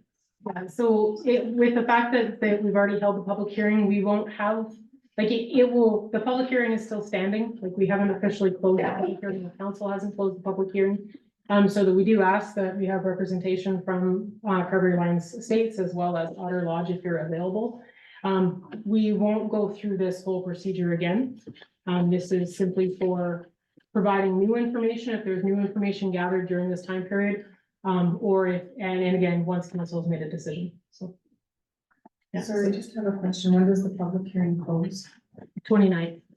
That'll be when the decision's made, it'll close the public hearing, and then they'll vote on the conditional use at that time. Okay, so community can still submit and talk and. Yeah, for sure. Yeah, so anyone that's here and those that aren't here that did get the initial notice, you'll get a new notice from the planning office. Only people within the 100-meter buffer, Yeah. and that is something that is set in the planning act. We don't step away from the planning act with buffers. Yeah. Because it is provincial or federally set, like, we don't touch the provincially set. Yeah. Yeah, we don't step outside of the buffer unless there is a very good reason, and it's usually a technical review for livestock operations. It's the only time we would step out of it to 300 meters, so. So we will, when the notices are ready, we'll make sure that it's shared to the general community as well as much as we can. And then anyone that wants to speak for or against at that time is able to come on the 29th at 7 to the drop-in and speak or bring forward any concerns at that time. So at this point, for everyone, if you didn't understand what happened, we have deferred decision until April 29th. So if we can't make it to that meeting, does our vote tonight still stand? Yes, Yes. yeah, so anyone who spoke this evening who isn't able to attend on the 29th will receive the same notification of final decision. that just won't happen until after the 29th. Sorry, just have one more question. Go ahead. Just so that the people that live within the 100 meters, is there more waiting on their thoughts? Like, I don't, 100 meters, what's the difference? I'm sorry. We're only required from the Planning Act to notify adjacent landowners within a 100-meter buffer. Okay. So it's not necessarily that their opinion is weighted more. Yeah. They're the only ones that need to get notification from the policies from the Planning Act. Does the Planning Act not require notices be posted in public places also? So as long as we post it in my office, the town office, on my website, and we notify the landowners adjacent within that 100-meter buffer, we're not required to post the property. So that's a change that has been made since we've had the ability to move things online. So again, it's posted on my website, which is cypressplanningdistrict.com, and it is posted within my office and within the town office. So things have changed a little bit with the Planning Act when it comes to the notification period or the notification requirements, but as long as we notify the adjacent landowners within 100 meters, we don't have to post the property. But, can I have a question? You betcha. Could we post it, say in the post office, if that's allowable? So No? we only post in locations that are deemed appropriate or Okay. that allow us to make posts. So last time I checked, the last time we at the planning district tried to post something in the post office, we weren't able to. Okay. So we have had special considerations given, things like when we had the zoning bylaws, we were given a little bit of grace with it being able to post in those locations because it was a larger document that we were trying to post, and we also had to post that in the newspaper, so that gave us a little bit more grace there. But with the conditional use order, we're only required to notify the adjacent landowners, notify the applicant and the registered owners, notify the town or municipality it's in, and notify the planning district. Did you have a question, Mike? No. Okay. I do. Yeah. We're talking landowners. You betcha. This, how about the renters? It's only required to go to the registered landowners. But we're dealing with a pile of renters in that north end that are all in the same situation as the landowners. So why would they not get notified? I don't have access to who rents in the facility. I only have access to the land. Your council does. We don't have mailing addresses for renters, Robert. We only have mailing addresses for landowners. Okay. Yeah. Okay. Yeah, because we don't have any idea. Of that building at any time. Then Yeah, you go knock on doors. We did last night. We went, To the yeah, renters' I went, absolutely, I yeah. went door to door last night. Yeah. Oh, yeah, Yeah, every I house. mean, like, you've been around. Yeah, In the Lions Manor you went? I did. I talked to Vernon, Doreen, myself, and they were gonna let everybody know in the building. Okay, well, that's what I want, the information gets out there to those ones too. But it would be good if we had it before the day of or the. Yeah. For sure. Yeah, we understand that, and we'll venture to try and include that as best we can. Yeah, I would really encourage these girls to do a little bit of, Have another night. not so much that, but, you know, we can put it on the town site and we can put it on Facebook and tell us who you are and who you're going to bring into the town, because I think that's something that's scary is, you know, some criminal woman, and we really need to kind of understand that that's not who that person is at that point. Our concern from the business perspective is we have other people that are wanting to do this project as well. And the more that we're open about the project, somebody's gonna swoop in and take it and try to start it up in Verdun or try to start it up elsewhere. So there is, and that's why, again, with even, you know, the name and bringing this right open, like it's out there and everybody has questions, which is great, but if it doesn't happen here, somebody's gonna like. Yeah. Right, so to have the information out there, we also need from a business perspective to cover our own stuff as well, so. All right, that's it. Yeah, so the meetings are public. You're welcome to stay where it's nice and cozy, or we can, you wanna take 5? Yeah, let's take 5, Bill, the Just stretch it. falling out of his chair. Thanks for coming out, everyone. Thank you, guys. Page Starting with the 84-24. 24. Yeah, so the delegation has this meeting to receive the present presentation. 6, number 6A. Okay. Okay. All over the place here, Bill. Yeah. Okay.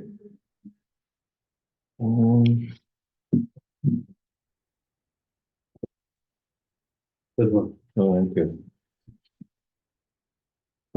We have resolution 8424.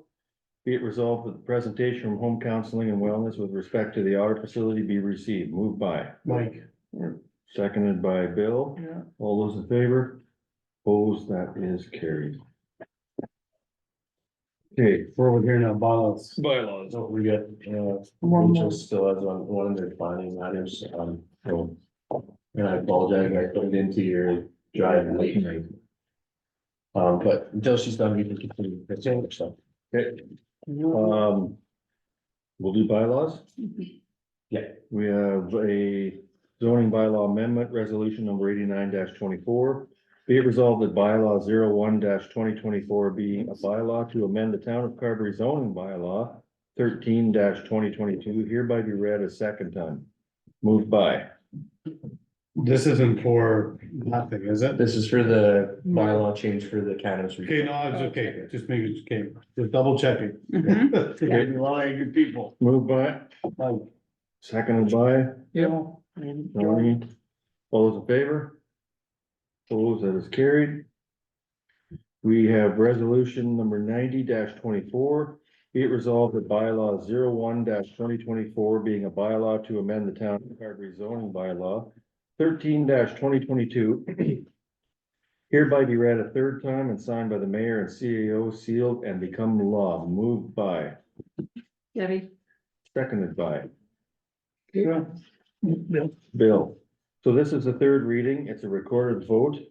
And it is the third reading for the cannabis out there with everybody. So does anybody have any questions, comments, concerns? No. It's just gonna be a real retailer. I'm just Yeah. checking. Yeah.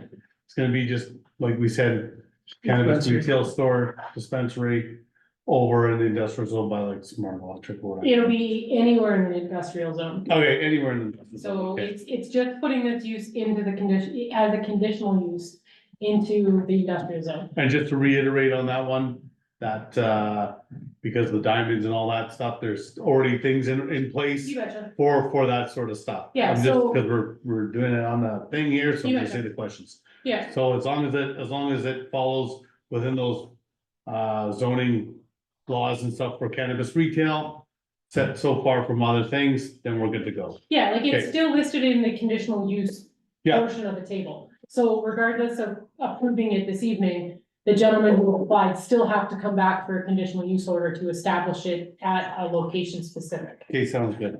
Thank you. Does anybody else got any comments, concerns, questions?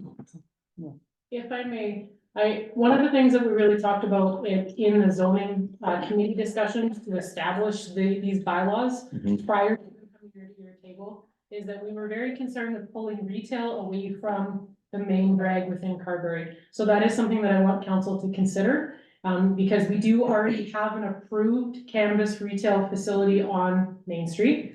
I've had a lot of questions about a couple of different locations on the main street here about another cannabis location. Not quite there yet with purchasing space and whatnot. But we had always anticipated industrial to remain industrial. We hadn't really wanted to open it up as a committee during the discussions to allow for retail to be in those zones, because industrial is industrial is industrial, right? So we had allowed for cannabis manufacturing. I'm not necessarily sure if Carberry really wants to open up manufacturing into, or industrial into a retail space. Because you also have to consider, we've got lots of locations where we don't really have, we have industrial, but we don't have adequate space for retail parking. Because we never accounted for those type of uses in those spaces, so we never really planned for it. So again, that it's just something that I want council to consider. We had always treated industrial as industrial and retail as retail, so retail is in commercial, so. So if I may express an opinion, I was always last term, I was against the marijuana thing on Main Street. We've been through this before and I'm not gonna argue the point. if we're gonna do this, and you say about retail should be retail, I understand what you're saying on Main Street. But in a case like this where it's cannabis, I can't support this due to the fact that it's cannabis and it will be off of Main Street. It won't be front and center for families and kids and all the rest of it. What? You old funny, didn't Excuse me, Councillor Anderson speaking. So anyways, that's my opinion on it. This is the whole industrial zone though, so we do Yeah, have large changes the portions whole of thing. industrial that run right adjacent to residential zones. So if, and again, that would open up anyone, what, Fourth? That is all industrial. So you are potentially opening up locations to be popping up in what we would consider very residential zones that have that back onto industrial. Where at least with the commercial, we have commercial facing commercial, or the majority of the buildings are commercial facing commercial. So, and again, I can appreciate all sides. I don't think Carberry is in a position where they want to dissuade anyone from bringing a business into town. But it is something to think about. My opinion on it is, we got two grocery stores just down the road from each other and stuff, so taking one away from somewhere else, sometimes competition is good. But then two, put to the fact for industrial, you can have a car shop and stuff on front of one person's side, and a mechanic shop and a CP rail yard and a Red Ferns and a rail line. So I don't see where a storefront that would have the proper backing and blinds and all that stuff to be a real issue for somebody living like there as well either, right? Like, so that's just, I'm just devil's advocate on that one, right? So. You're still talking about the industrial portion, right? Yeah, but it's like she was saying, like, if it's on Fourth, right? Yeah. I'm just saying, like, in front of other residential houses, the Red Ferns and and all sorts of stuff, right? So. And it is going into the conditional use portion of the table, so it will come back. So council will be able to address every cannabis retail facility, either be it in the commercial settings or in the industrial settings if you choose to proceed and approve the And conditional. this is only for cannabis. This is Changing for- it only for cannabis. This is for cannabis retail. If you want to open up a pet shop, No, that's That's completely totally different, yeah, we were simply speaking about cannabis retail, yeah. Okay.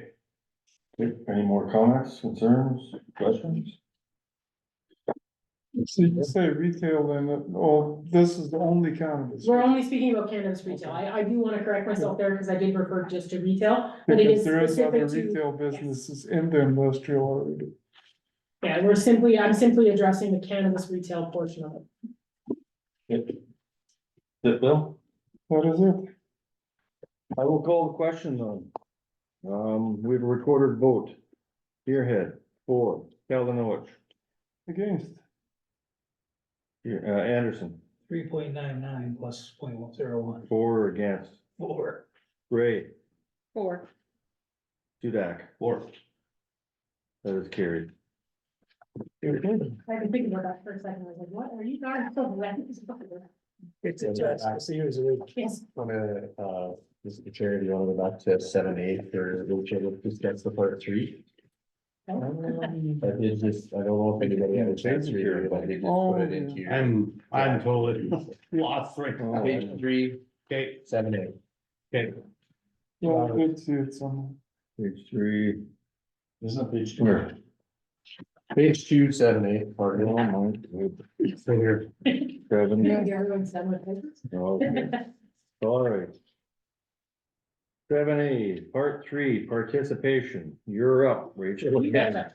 Okay, so one of the things that the Board of Second Planning District has been working towards in some form of capacity is getting from Part 9 permitting, which is Part 9 housing and Part 9 small buildings, into Part 3 building permitting and authority. So basically what that looks like is, as of right now, anything that falls out of the scope of Part 9 is considered Part 3 or Part 2. So Part 3 is buildings in assembly occupancies, detention care, or care occupancies, except for Group B Division 4, which is group homes in a residential capacity, which is very different than group homes. And then F1 high hazards, which are high hazard industrial occupancies. And then Part 2 in the new building code is farm buildings. So, no, obviously you guys don't deal with a lot of farm buildings here, but, all of those building classifications fall to the provincial authority, which is no longer Office of the Fire Commissioner, it's now Inspection and Technical Services of Municipal Relations, which is a bit of a mouthful. So what we're looking at doing is, potentially, moving towards issuing these Part 3 permits. Now, obviously, Part 3 permits that would be, applicable to the town of Carberry, assembly occupancies, so churches, large scale recreation facilities that have large seating capacities.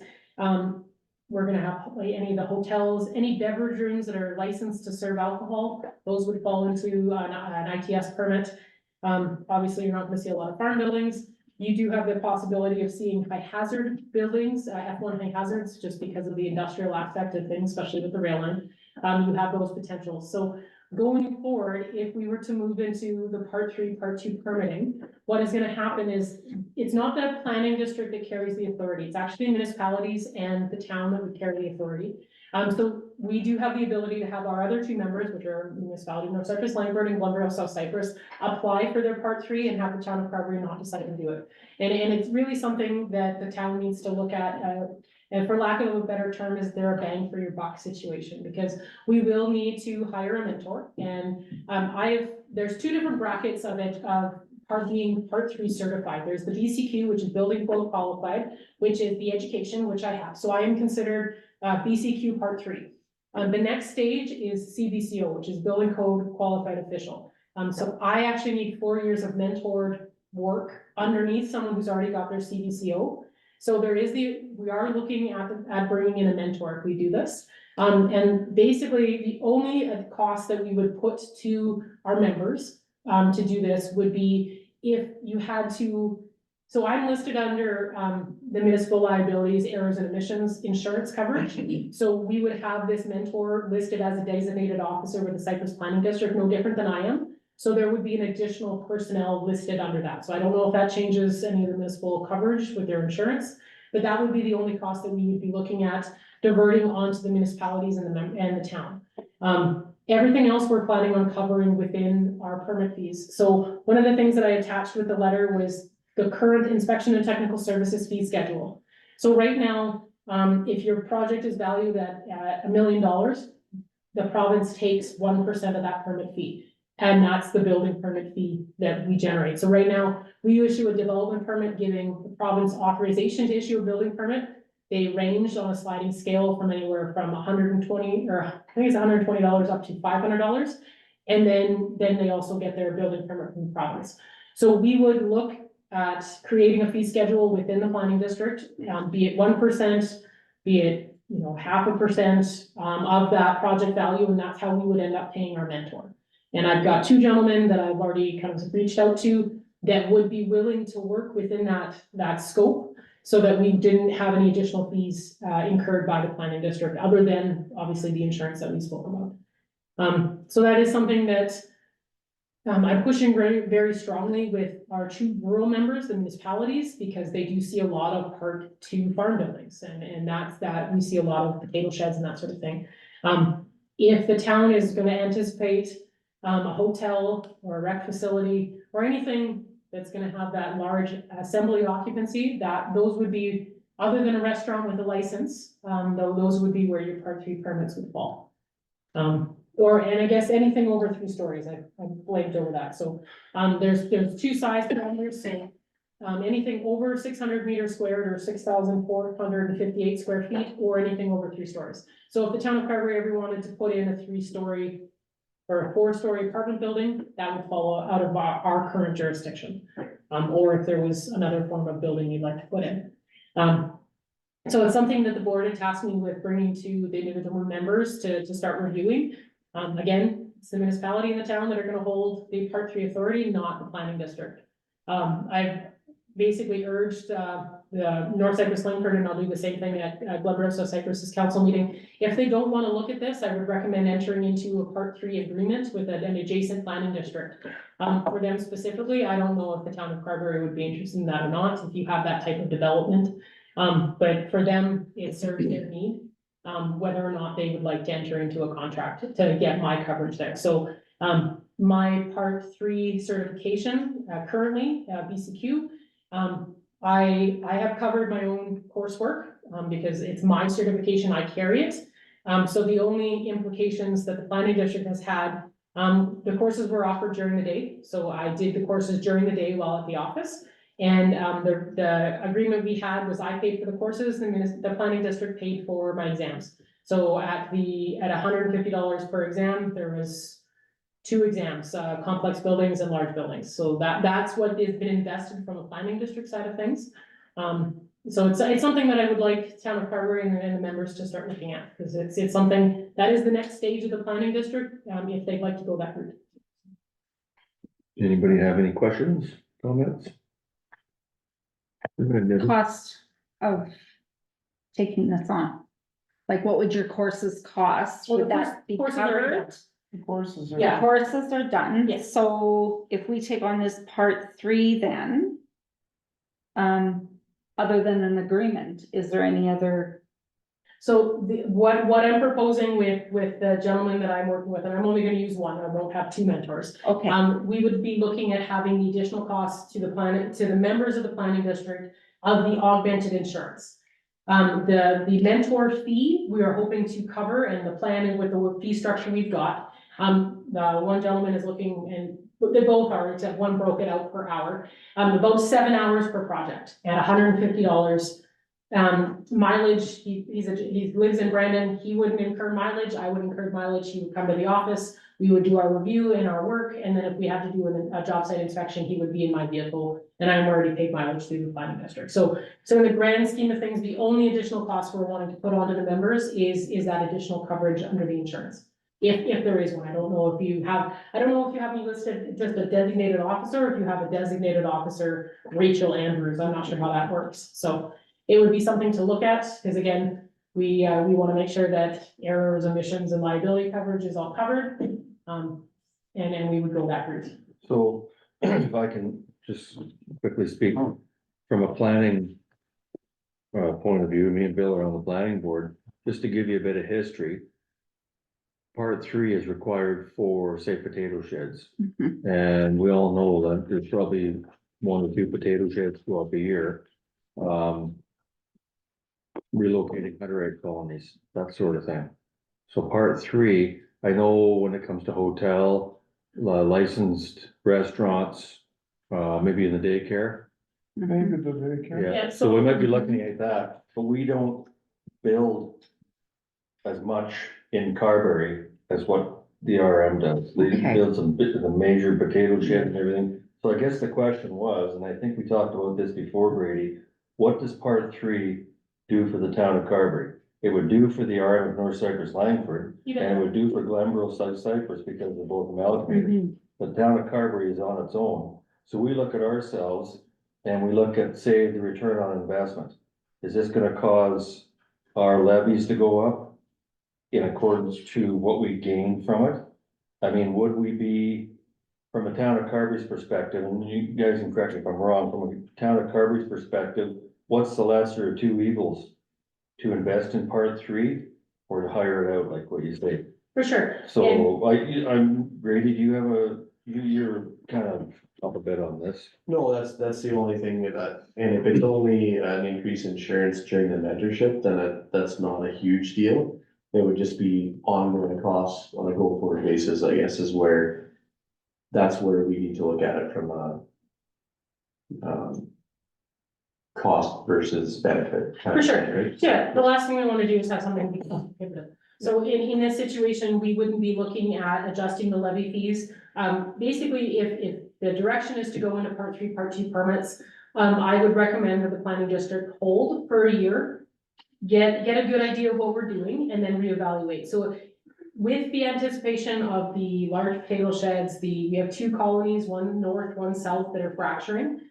These type of facilities, especially knowing that I've got a potato shed coming my way at 3.2 mil, these are the type of projects that would allow us to reevaluate our levy fees. Because if we're generating that much permit fee, we don't necessarily need that much support from the members. And we would look at it across the board, because obviously we have a dollar per person value off of your census numbers, and then we have a flat rate. So what we would look at, depending on the incurred permit fees and permit values, is dropping the flat rate first, and then potentially looking at amending the value per person, because all the municipalities and the town pay that same value per person. So those are the numbers that we would look adjusting. We would go to the bulk flat rate first, and then, but it's one of those things.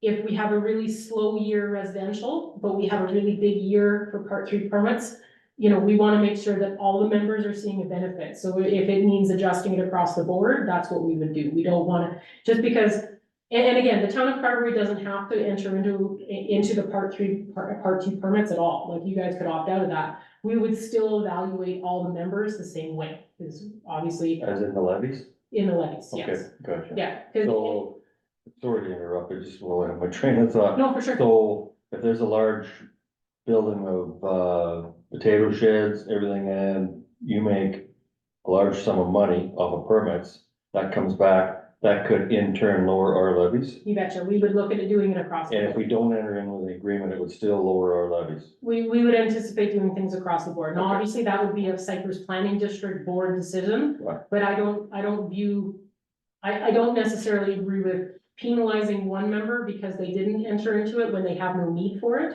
Right. And then, because honestly, reaching out to the province and saying, hey, we have this established with 2 members already, we're looking to establish a third within an urban center, it wouldn't take long if you guys decided at a later date that you wanted to enter into that, or if you knew that you were gonna be building a brand new rec facility or a hotel or whatever type of occupancy would need that type of permitting, it wouldn't take long.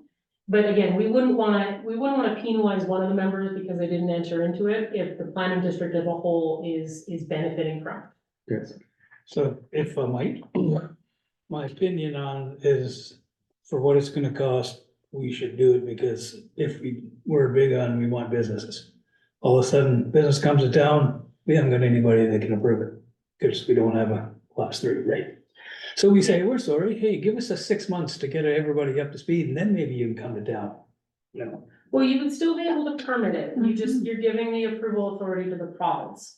And they're the only ones that see any benefit monetary wise. but that's gonna take time, and For sure. Yeah, you give that to if the they come to province. the table and say, I want a hotel, I want. They really waiting more Where do than you 6 wanna go? months.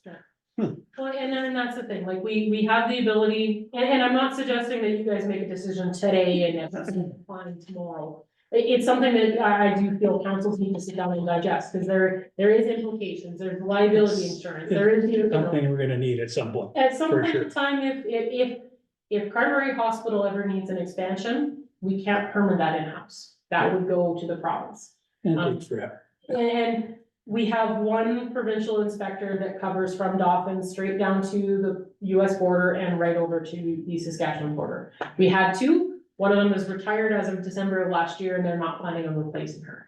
So you do run the risk of not having, the involvement with that department as you used to, and at least bringing it in-house, there is some option there.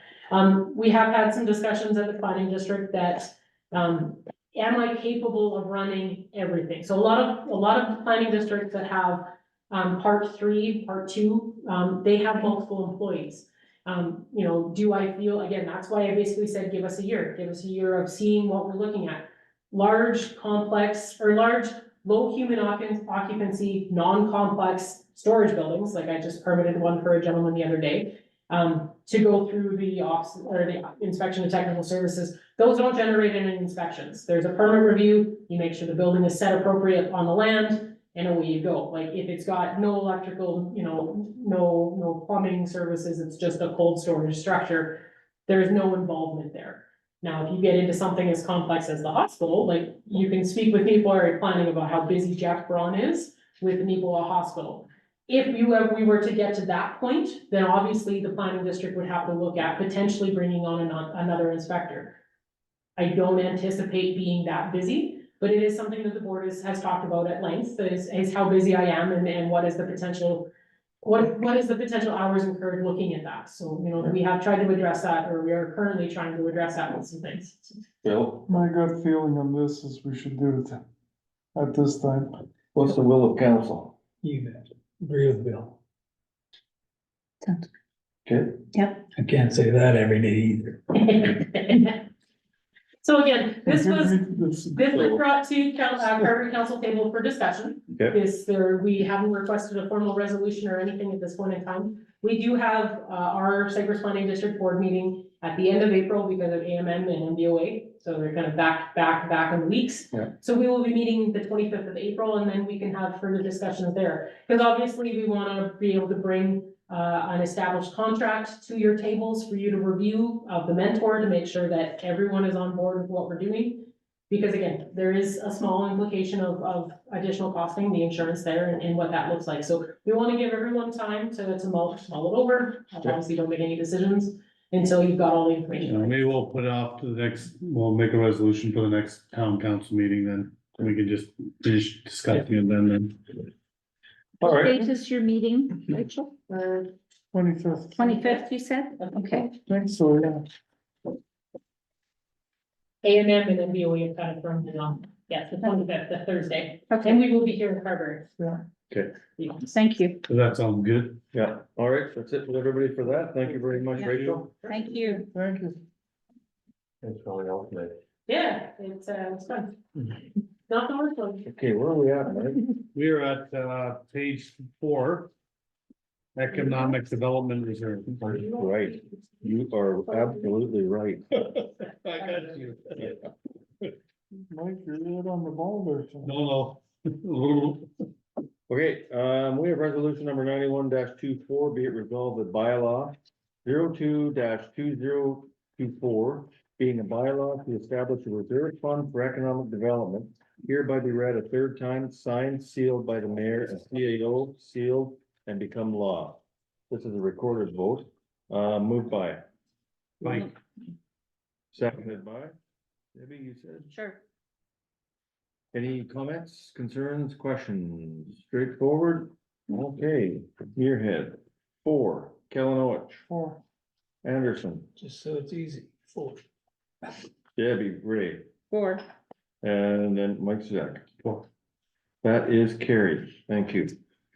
C, Emergency Measures Reserve. We have resolution number 92-24, be it resolved that bylaw 03-2024, being a bylaw to establish a reserve fund for emergency measures, hereby be read a first time, moved by, Still. seconded by. Johnny, questions? This is just the first reading. It's just a bylaw to set up a reserve for emergency measures. All those in favor? Opposed, carried. D, Main Street parking restriction. So this is just carried forward from the last meeting. I know we're gonna kind of take it away and see what there was for ideas.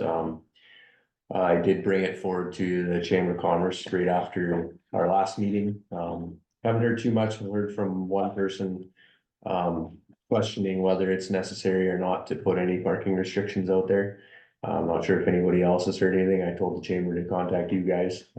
Haven't heard anything from Mike. I talked about it with a couple of business owners. I haven't heard any complaints.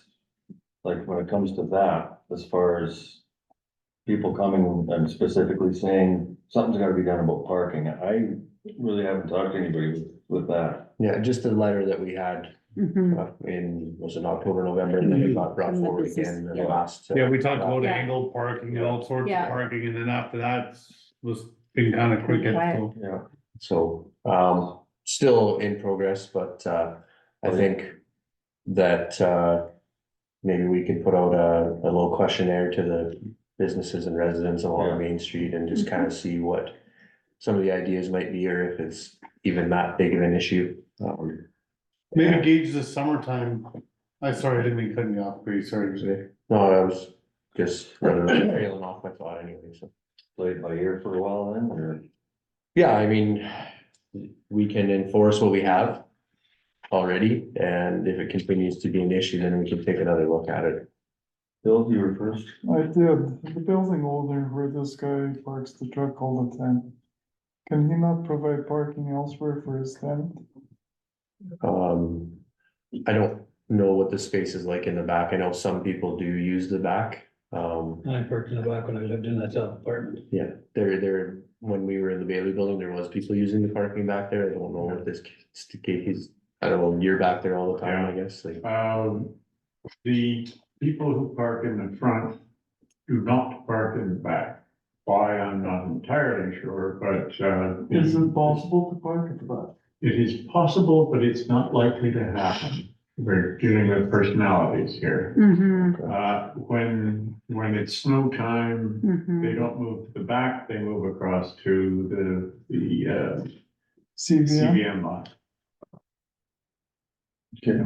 They come out by the front door. They don't want to go around and around to get to the back, and they don't go up through the other apartments to get to their slot at the front. Yeah, I was gonna say, just see how the summer goes, you know, let's get a, like you said, to try a questionnaire or see how it's like with all, because there's a lot of new businesses down on Main Street. And then, you know, growing up in a city and stuff, I know this is a big city, but from a city and stuff myself, like if I can park there, I'm allowed to park there, I'm gonna park there. And if I'm gonna move for the snow clearing, I've moved for the snow clearing. I'm not really breaking any rules other than someone doesn't like my truck being there, right? So the difference between my truck and someone else's car being there, maybe that guy in the apartment building's like, well, why does everyone else get to park there and I gotta walk all the way around, right? I don't like the mud in the back lane. The back lane's not kept up. I'm just putting all those reasons out there. So again, I think maybe just with the more businesses that are coming on Main Street and maybe more people, just see how it works this summer and maybe we can come up with a different plan. Johnny. So I was asked by one business owner, why do you need to change your rules for parking on Main Street? Lots of room in all the no parking zones. We have business employees parking all day on Main Street. I know. But they're right. The no parking zones are actually in the Highway Traffic Act anyway. Yeah. So even if they're not painted or marked, it's still illegal to park within 3 meters of a fire hydrant It's and just so many meters baffling to me depending on when the there's corner. one car on that side of Main Street. And there's nobody all the way down to the hotel, nobody on this side of the street, they still park in the no parking in front of the grid. That's They an wouldn't wanna enforcement. walk 8 feet more. That's an enforcement thing that we can make stuff I've happen. heard from a couple of business owners, and it's us, why do they get to be? So, I think I tend to agree with Mike. Why don't we play it out for the summer? Put something on our Facebook, social media, or even, something in the quarterly newsletter. And see what people's thoughts are. Does that sound?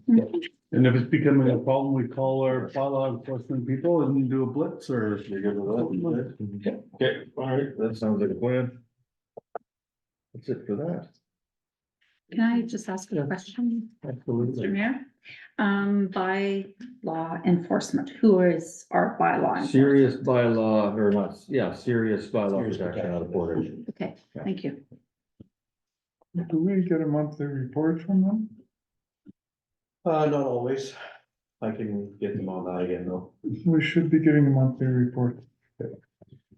Okay, let's move on to unfinished business. We have daycare land. We have a resolution.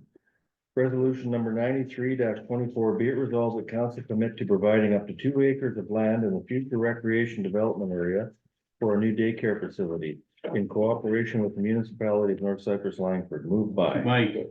Seconded by Debbie, or it doesn't matter, go ahead. no, before you vote. Yeah.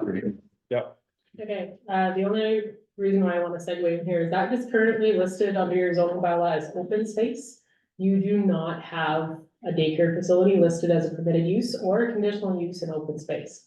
So it is something to think about. It would need to be added if you're going to proceed with a daycare facility.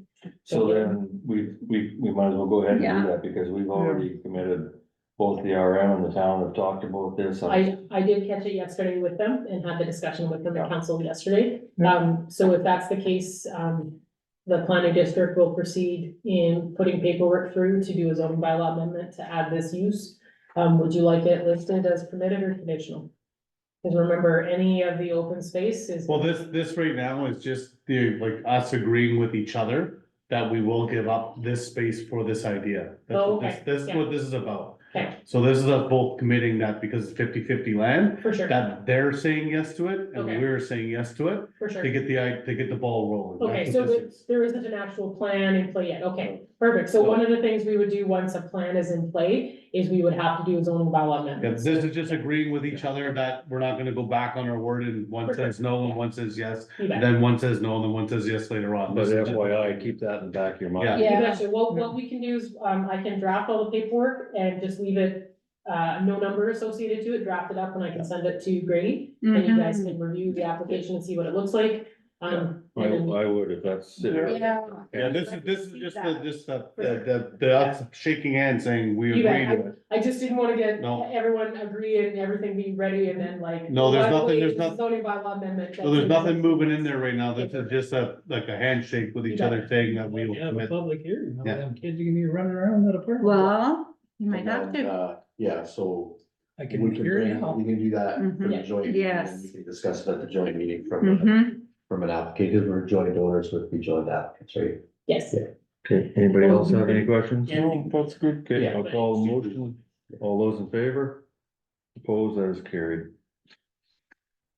Health action update. Well, we're hoping to have like a doctor or two here by, not 15th, was it? We'll bring them up to speed from what we're at. For sure. So what had happened, we had the meeting 2 weeks ago now with the health minister, deputy minister, and Prairie Mountain Health, several concerned parties, 25 of us, I think. I brought this up at the last meeting, right? Or no, At the joint. at the joint? Yeah, we haven't. had- So I haven't talked about this, Mm-mm. okay. So we had a meeting, it was attended by about 25 people. Like I say, there was government officials, the health minister, deputy minister, special advisor to the minister. We had 4 doctors there. Dr. Fung, who's the medical, Chief medical officer. And we had 2 doctors that were going to be helping us with the ER. We had Brian Schoonbart when he was still here, and Trina Slate from Prairie Mountain Health. We had North Cypress Langford, ourselves, Health Action Committee. And we were given some pretty positive news. They want to get the ER opened by the 15th of this month. So that, I call it phase 1. We have the doctors in place. We have Dr. Maharaj, by the way, who's very instrumental in this. If it wasn't for him, I don't think we'd be here where we're at. He was there. He's really helping us through with the scheduling, with securing the doctors and everything else in between. We had the deputy minister speak once the minister, they had to leave, so he spoke just about the nuts and the bolts about who finances, the scheduling part, the whole bit. Everything's coming into play. Phase 2, the way I understood it, is further to that. We're hoping we can get some international medical graduates here. And while we have these emergency doctors in place, they can also supervise these IMGs to the point where somewhere down the road, they become ready to practice physicians. And if we do that, we can sign them onto a long-term contract. So that looks good. And it also looks good for Carberry to maybe take the heat off of some of the overflow on Brandon. Maybe we can do some specialized stuff out here while we have some of these doctors. So it looks good. We were told to stay tuned, that the budget is going to be a health care centered budget, which it is, 8.2 billion. Somewhere we are in there when it comes to recruitment. But first of all, we need to get the ER open. So what has happened between that meeting and just up to yesterday, 2 weeks went by and all of a sudden everything went silent. So in order to keep the momentum going, I've been sending emails out and I'm making phone calls. I sent an email out to the special advisor to the minister. I contacted the deputy minister and I've been in contact with Dr. Maharaj. He's got everybody in place. Nobody is getting back to us because I guess the budget and they were so busy. Special advisor called me yesterday. She called me this morning when Grady was in the truck. And she's assured that she's following through with it. Thanks, Rachel. Thank you. And Deputy Minister called today too, and he said we're still shooting for that April 15th. Give or take a day. He needs the staff in place, they'll look after the nurses.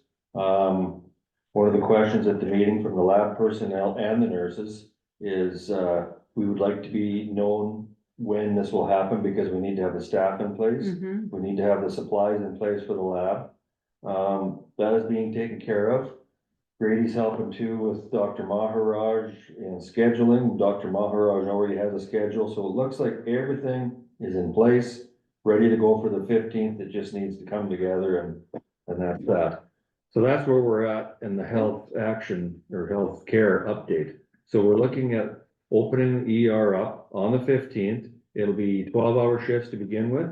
Yeah, depending on availability, there's options for some 8 and 4, like, Yeah. it's quite a busy looking schedule that needs to get filled in, but Dr. Maharaj wanted to have as many options there for even filling 4 hours here, 8 hours here. And that But kind either of way, it's gonna be open, Yeah. at least a a little portion bit. of it, it'll be a couple days a Yeah. week to start is kind of what they're looking at. And then build from there. If we have the physicians that wanna fill in as many days as they can, then. Two that's- physicians were there that are going to help. Yeah. And the other two, one was on a trip and one couldn't make it. So there's four positions that will sign on, and the two that were there, I talked to them afterwards, and they're actually quite excited to help us out in Carberry, so. That's great, that's great, good. great. Go ahead. So I just have a question about, the nursing portion of it. Yeah. And I actually have 3. So the nursing portion of it, like the scheduling you're talking about, is that scheduling for doctors or is that scheduling for doctors and nurses? That's scheduling for doctors that, Dr. Maharaj had me put together a template for him. And then the deputy minister, well, on the phone with Ray today, said that they are going to make sure that the nurses are. He's gonna funnel that back to where it needs to go. He's been working with Trina Slate, the new CEO, and Dr. Fung. Dr. Fung has the paperwork on his desk. Gotta go through the paperwork and let the doctors come and all that. Right? And then Trina Slate and him are working, and they'll make sure that the nursing The staff is in nursing. place. And the support staff, like, Yeah. there's more than just nursing that goes into Yeah, this. That's all part and parcel of it. And then I also asked about the supplies for the lab, but you had already told me that they're supplied up, but I still ran that by him, so he's. I talked to the lab the other day, once I found out that it may be happening next week, then just to make sure, cause they did ask that in the meeting, Yeah. and they're good to get going. Yeah, because lab is under shared health, Yeah. not under Prairie Mountain. The other question I have is, for the long-term waiting placement, people that are in our acute care center. What's the plans in dealing with them? Long-term care as in the care home? No, Or what are you talking about? people that are paneled, Yeah. that have been placed in the hospital since the emergency room has closed. Yeah. That are waiting placement to go into the care home, but if we need acute care beds, where are these people going to go? I have no idea. That never came up in my conversation. And I think, Because some of these people have already been bumped around the region and this is kind of their home. Waiting to go to the PCH, so they've been bumped, and now they're waiting in the acute side that was not active. Or they call it transition. Yeah. Until the PCH bed is available, so what happens to all of those? I would say, and this is me not knowing a whole lot about it, but would be an assumption that because we won't have physicians full-time, they won't have any acute care beds to start with. Okay. That, because Yeah, we're but only that's gonna have maybe them a something- couple of 12-hour days, Yeah. right? So they're not gonna have the rest of the week covered and. But they and still might need a bed for someone to wait in that bed to do vital signs by the nurses, and it's just a question that maybe you should ask at the next meeting. One of the things too, while I'm thinking about it, that might answer your question is it was brought up at this meeting with the minister about the use of clinical assistants to Mhm. fill the gaps. Yes, yeah, So we toured Ali, I can never remember his last name. Clinical assistant in Brandon, loved Carberry, was ready to move to Carberry, but due to the old process. Yeah. Now they're starting to look at that. And the deputy minister told me to go to look at that, and if they can get a clinical assistant in to fill the gaps.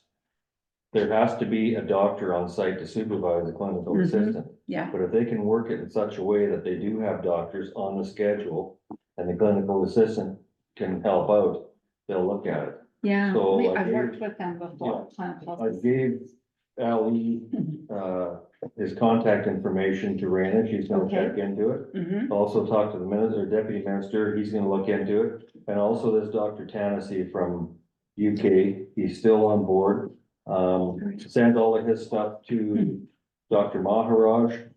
And Dr. Maharaj is working with the minister's office to see if they can, for lack of a better way of putting it, fast track him over there.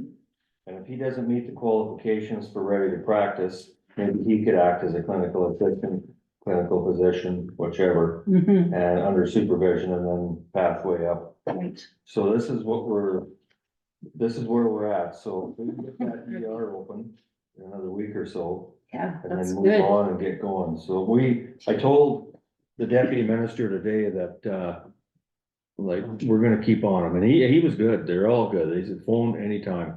I just said, we just don't wanna let the momentum slide, cause once you do, you know, so it That's sounds real positive, positive. yeah.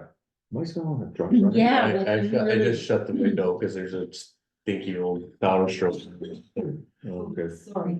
I have one question. Yeah. Is there, Oh. did I hear this wrong, right or wrong? But is there not a vacant bed or two in the personal care homes right now? Like rooms that weren't being used? No, they're full. I know that they were trying to do quick renovations as they were coming open, but I Yeah. haven't. They're basically full except for there's a list. Okay. So once the renovations are done, they accept them in. You had something, Ethan? Yeah, I just wanted to double check. You said we have 4 positions looking to help with the ER, right? Yeah. Is that only specifically for the ER? For now, yeah. No. They have their own practices. One's from Verdon, one actually lives in Ottawa, but he comes to Notre Dame. Flies out here and helps his practice here. And where are the other two from?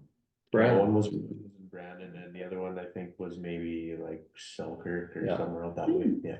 So if they come to help us get our ER going, you have to remember they still have their own practices. And at Mhm. some point, if we can get an IMG or clinical assistant out that's on the pathway to becoming a ready to practice doctor, once they're ready to go, these ones that are helping us can maybe step back and then that's kind of where we're at. You definitely need some clinic doctors. 2 months where you can see a nurse practitioner is too much. Yeah. And that's part of the plan, it's just, this is the short term and that's in that mid-range timeline. And I did mention this at the health action meeting. So following the meeting that we had on the 27th, it was said again that we're top priority for the next IMGs that come to the region. Around the same time or earlier in the month, I guess, there was a Western Caucus meeting, which is just some of the western municipalities that the heads of council and some of the councilors meet up. They said Prairie Mountain announced there that they had 7 IMGs coming to the region in late summer or fall. So I asked the question of Trina, I said, Mhm. so this is what you told us, this is what we're hearing. Is that factual first, that those doctors are coming? Yes, it is. You will probably get one, was the response that I got. Probably. That being said, if we're top priority, you'd think that we would get one, but I think, I'm gonna ask for clarification to see, is that based on what happens between now and then? That it's a probably, or is, even if we have none, is it still a probably, right? Just to clarify that, so Mhm. just so you guys are aware that question was asked and. So I think that is where we're at in the health action thing. I don't know, that's about wraps it up, Grady, for now, or? Yeah, I think that's. Okay. There's also going to be a fundraiser coming up, Mhm. what do you call the lottery or whatever. Yeah, 50-50. 50-50. That's what I'm looking for. 60-40. Mhm. Okay, Okay, if that's it, let's move on to non-residents at transfer station. very few apparently. It's gonna be, continue to monitor and if there's any issues, we'll deal with it. Okay. AMM June District resolutions, do we have any of them? Just wanted to make sure it's still on your minds, and if you have anything that you want to put forward as a resolution to the district meetings, we have to have them in by June 1st, so we would have to pass them at our next meeting in May. So if anything, we can talk about it, you can send me an email, I could draft some resolutions, they have to be quite detailed with whereas clauses or they don't accept them. Okay. But if there's anything that you want the AMM to push to the province, then we have to pass those in May, so just let me know if there's anything that you guys want to put forward. Okay, very good. Resolutions from the joint committee, we have a resolution. Number 94-24, be it resolved that council agree to a 3-year term on a lease for a medical suite with Lions Estate as submitted. And further be it resolved that the cost be shared between the town of Carberry, the municipality of North Cypress Langford, and the Carberry and Area Community Foundation, moved by Mike. Seconded by, well. Any questions on that? Well, this is like the doctor appointment, Yeah. or the nurse or whoever needs it. Yeah. All those in favor? Opposed, that is carried. We have a resolution. Number 95-24, be it resolved that council hire Chris Tushirer and Alexandria King as joint utility employees at the rates set out in the employment agreement. And further be it resolved that the cost be shared 50-50 between the town of Carberry and the municipality of North Cypress Langford, moved by. Yep. Seconded by. Mike. That's just, we hired the new people at the transfer station and. Yeah. All those in favor? You better pass Opposed? it. Carried. Hey? Better pass it. Yeah. You think so? We have resolution number 96-24. Be it resolved that council agree to the terms of the joint labor proposal for 3 years effective as of the first pay period of 2024. And further be it resolved that the cost be shared 50-50 between the town of Carberry and the municipality of North Cypress Langford, moved by. Debbie. Seconded by. Yeah. Discussion? None? All those in favor? Opposed, that is carried. Campground development update. Want me to talk about that? Yeah. So we met with, myself, Grady, Callie, Teresa Parker, Jamie Smart, did I mention him, and Robbie Comer. They're the two that have been kind of spearheading this thing, and we went through a list of things that need to be done to get us where we need to be. I had the list, I was gonna bring it tonight and I forgot. It's a bunch of housekeeping stuff, basically, it's engineering, it's trees, it's landscaping, it's drainage, it's getting the thing ready from where it stands now. So we're moving forward. We talked about the financing of it, and we've talked about it in the budget process around this table about budgeting for it. I brought up the possibility, like we do, I still call it the legacy fund. We still have that fund that we started, both the RM and the town. Remember, we split it off. We got $750,000 or somewhere like that. Yeah, it's about that, yeah. It's in the foundation in Winnipeg. That is meant for a brand new rink, and it's also meant for recreation purposes. So when you talk soccer pitches, campgrounds. Zip line. Well, zip lines are separately funded. Yeah. But all that kind of stuff, where it goes. So I brought up the possibility, I mean, if it comes down to it, why can't we tap into that? I mean, if that's what it's for, instead of, you know, if we're tight around our budget, because we've got lots of places that we can spend our money on. So I mean, it wasn't met with opposition, but it's just, it's out there. I just want to put it on the table. That's what we've got. We've got 750,000, give or take. And if it's meant for that, maybe we could use it. We're not gonna deplete the whole thing by any stretch of the imagination, but, so that's where we wanna be. I don't know if we'll have a camper out there this year or not. I'm not sure. I wouldn't wanna put my money on it, I'm hopeful, but It's to try. Yeah. Yeah. So they talked also about a building, change rooms, concessions, you have to have a building for water treatment. And that's a biggie too, the government's coming down on the treated water. What size of building, where we're gonna locate it, all them sorts of things. So everybody seems to be on top of it. It was a good information session, I thought. Let's keep the ball rolling. Yeah, Yeah. exactly. So that's where we're at. We're keeping the ball rolling. It's going So- all good. If I may. Yeah.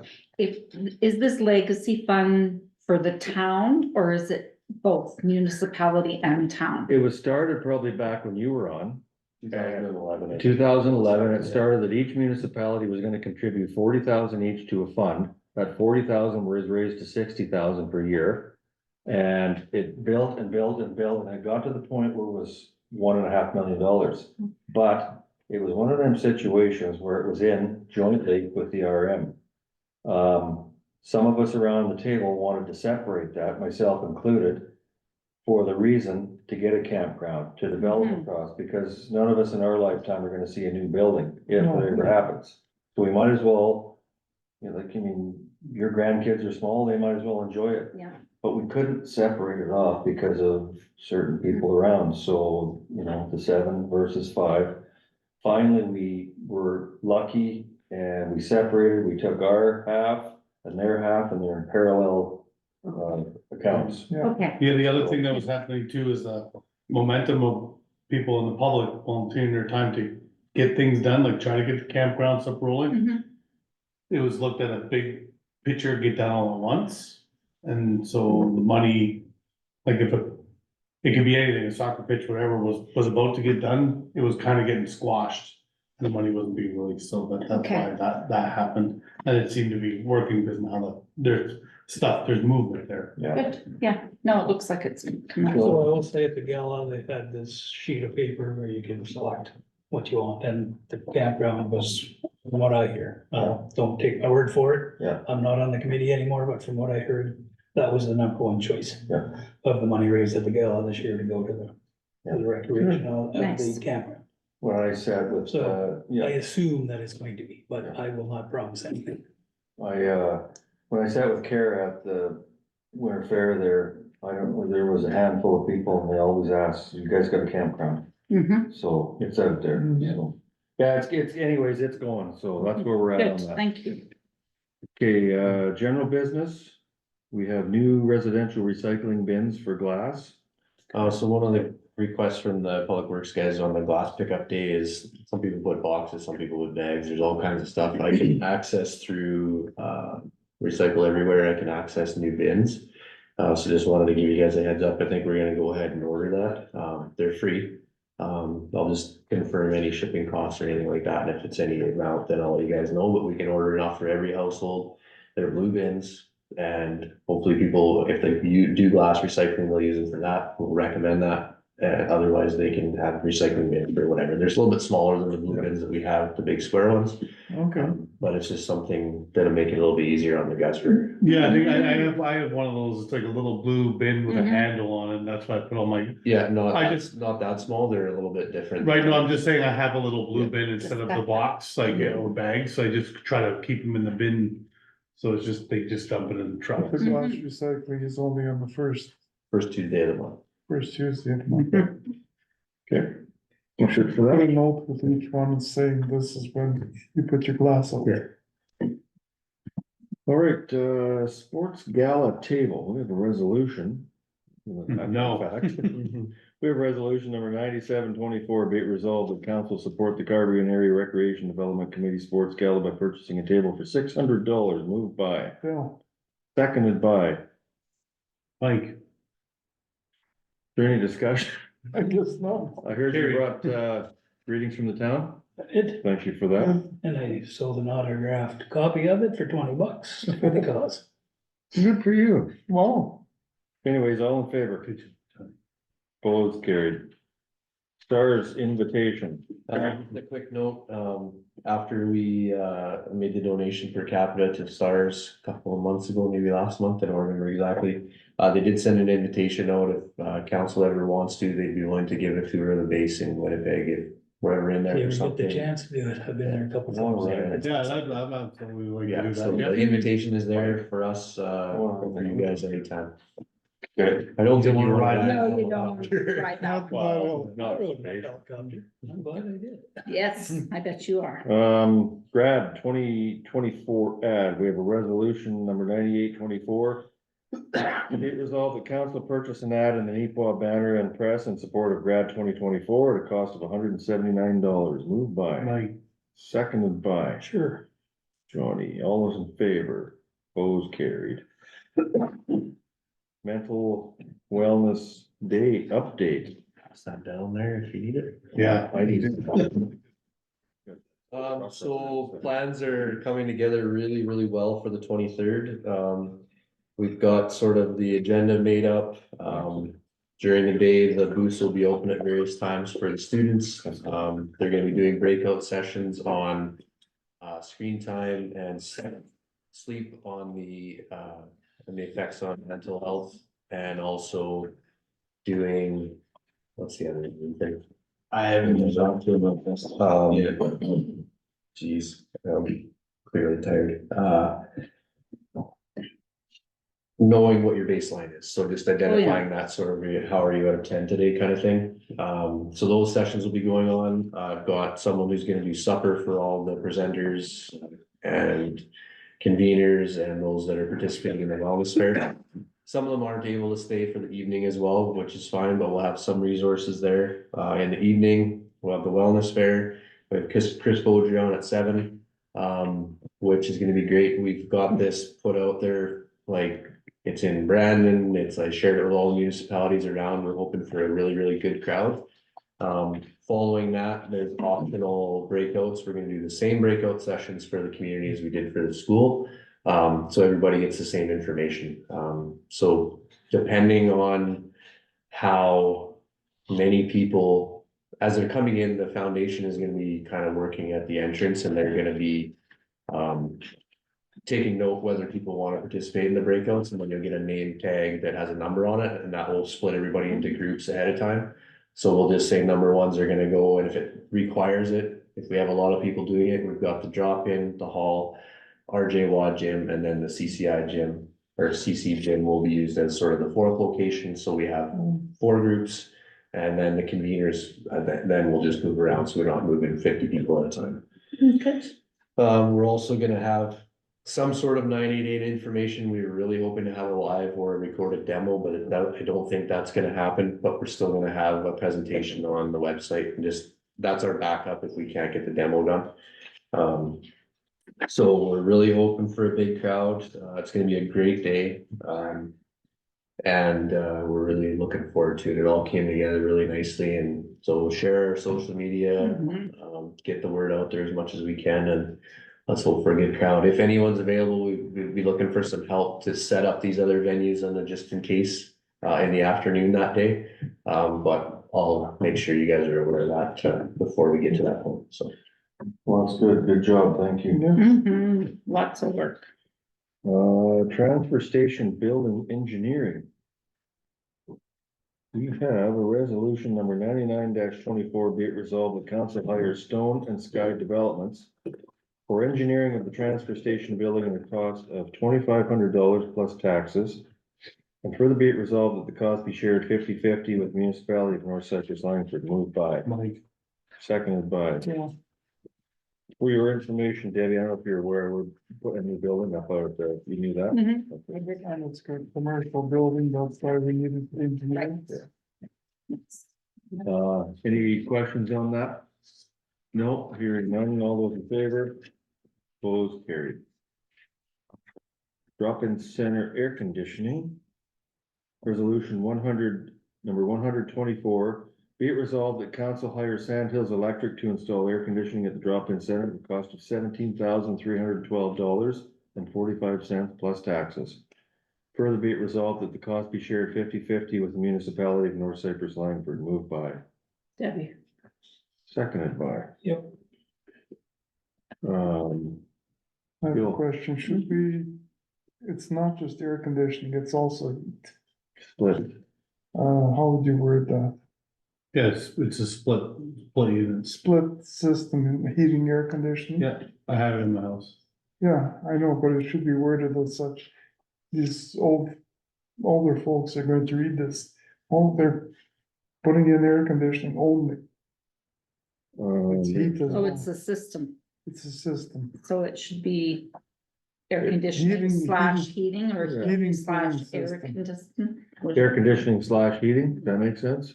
Okay. Can we just do that, Grady? Sure, HVAC. So do you want me to reread this? Or is No, everybody? just make that. Are you okay with that, John? Not- No, not but problem. for writing, for No, I- document. Air I can conditioning. say heating and air conditioning, I can say HVAC, which. Air conditioning slash heating. Air conditioning slash heating. Okay. Okay, all those in favor? Opposed, carried. We have resolution number 101-24, be it resolved that council approve a 3% increase in the annual salary. Excuse me. For the CAO, the ACAO, office administrator and EDO effective of the first pay period of 2024. And further be it resolved that council approve a $2,000 increase to the base salary for the office administrator effective the first pay period of 2024, moved by, Like, seconded by. Debbie. Oh, wait, you should. Yeah, I was gonna say excuse that. yourself from. Oh, the okay, EDOs. sorry, yes, I'll sorry. second it then. Johnny Do you want second. me to move out? Yeah, You Yeah, want to move out? just for, you can move to. Absolutely, for discussion.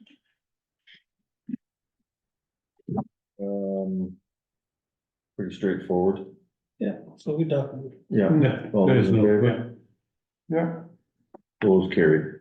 Debbie, You may come back. Debbie, where are you? thanks for doing that. Not a problem, sorry, I should have saw that before. That's all right. We have reports, and we have a report from our youth counselor. So there is quite a bit happening at school. We have dance tomorrow. It was postponed. It was supposed to be right before spring break and I think it was due to weather, it was postponed. We have, of course, the wellness day coming up on April 23rd. And then the day after, grade 10, both grade 10s and 11s will be going to Brandon for the career symposium. The grade 8 band is going to Winnipeg on April 18th. And the grade 7 band will be going to Brandon on April 24th. In the middle of May, we'll have 22 students going on the Quebec trip. Next week, we have high school student-led conferences, with report cards going out later that week. We had the, I guess, preliminary selections for high school, take place not too long ago. So just to give everyone an idea of what they want to take for next year. We have the student perspective panel, back up and running. We'll have that, back up later in May, and we'll have 8 students on that board. Student council elections have come back up, so that'll be happening this week and next week. Ready for mayor? I know who got president, though. Oh, I know. We have Casey McCorkadale as president. Okay. That is, nobody else ran, so she won by acclamation. Most of the other positions are still being decided. We have, for sports, we have, badminton and lacrosse, fast pitch and track and field all starting up relatively soon, or have already started up. And then I believe Kara mentioned this in her report, that the survey, the drop-in center was completed. We had 224 responses. But the third question, which was a written question, I set it so that it wasn't required, so there was only 195 responses, but there still should be enough information there to give enough ideas for the drop-in center to have what they need from youth. Perfect. Oh. Thank you very much. I had a- That is I had a quick great. look at it What too. was that number of respondents? Sorry? 224. Across all grades from 5 to 12. You got a 320 for students? Is ish? Give or take, yeah. Yeah, that's pretty good. That is pretty Pretty good. good response. Yeah. Amount, yeah, and I did have a quick look through it, and there's a lot of commonality in there. There's some things that are not necessarily realistic, but they're still good ideas. But there's a lot that are pretty easily attainable, I would say. We have something to go off of. Yeah, I think it's good, and I'll put it in the drive for you guys. Perfect, perfect. Okay, Okay, thank you very much for the Nice. report. Yeah. We have the CAO report. I'm assuming we've all read that. Any questions or concerns on that? Public Works report, same, we've all read that. EDO report. Winter Fair update, advertising options, South End, Main Street, new daycare, is that all part of, that's all part of the report, right? Yeah, so those are just some things that we need to touch on. So Winter Fair update, just wanted to kind of give an idea on numbers. So I think she said she had like 800 entries into the draw. She gave out 400 bags, and bags were given to people that actually interacted. So really, really good volume of people coming through that booth and a lot of really good interactions. The affordable apartments, cards, they flew out of there pretty quick. It was really good. Thanks to everybody, by the way, that went up and helped out with the booth. She does even have in there again, the advertising option. She did put one in there that kind of is a simple one that could be generic for everything that we're gonna do for advertising. Is everybody okay with that one? Yeah. Yeah, so we can go ahead with that then. I would say so, that's up to the council. Yeah. Everybody's good with that? And then south end of Main Street, does have in here too about, another potential option now. And that being the Legion is working on maybe bringing in a cannon to do, and maybe we, instead of a stage, maybe we look at doing something along those lines, as kind of that centerpiece focal point like we've been talking about. Yeah, I was kind of even thinking like again, just we won't get into it too long, but I even said like, use some of that old brick, whatever, and moving the memorial to the center of town instead of kind of in the trees and open up that space there, but that, we can talk about that more later. But if there's a cannon going in there, why not make that a spot for the whole thing? Talk to Legion, maybe work with them a bit. So that's something that we can work on the side. And then the last thing, the new daycare update. So the committee is strong. They've got subcommittees going, everybody's doing stuff already. One thing that we wanted to do was to appoint a council liaison because it is gonna be on our land and it's good to have that representation. Unfortunately, the first meeting is the 29th. We are now busy on the 29th. But going forward, if you guys wanna appoint somebody to that committee, there is a resolution here to do that. Who wants to do it? Are they in the evenings? They'll be in the evenings. yeah. Okay, I'll, cause I'm 5 minutes with you, so I'll step up for Are you that. good with that? Everybody good with Mike on there? Yeah. Okay, let's do Mike then. So I'm gonna read a resolution.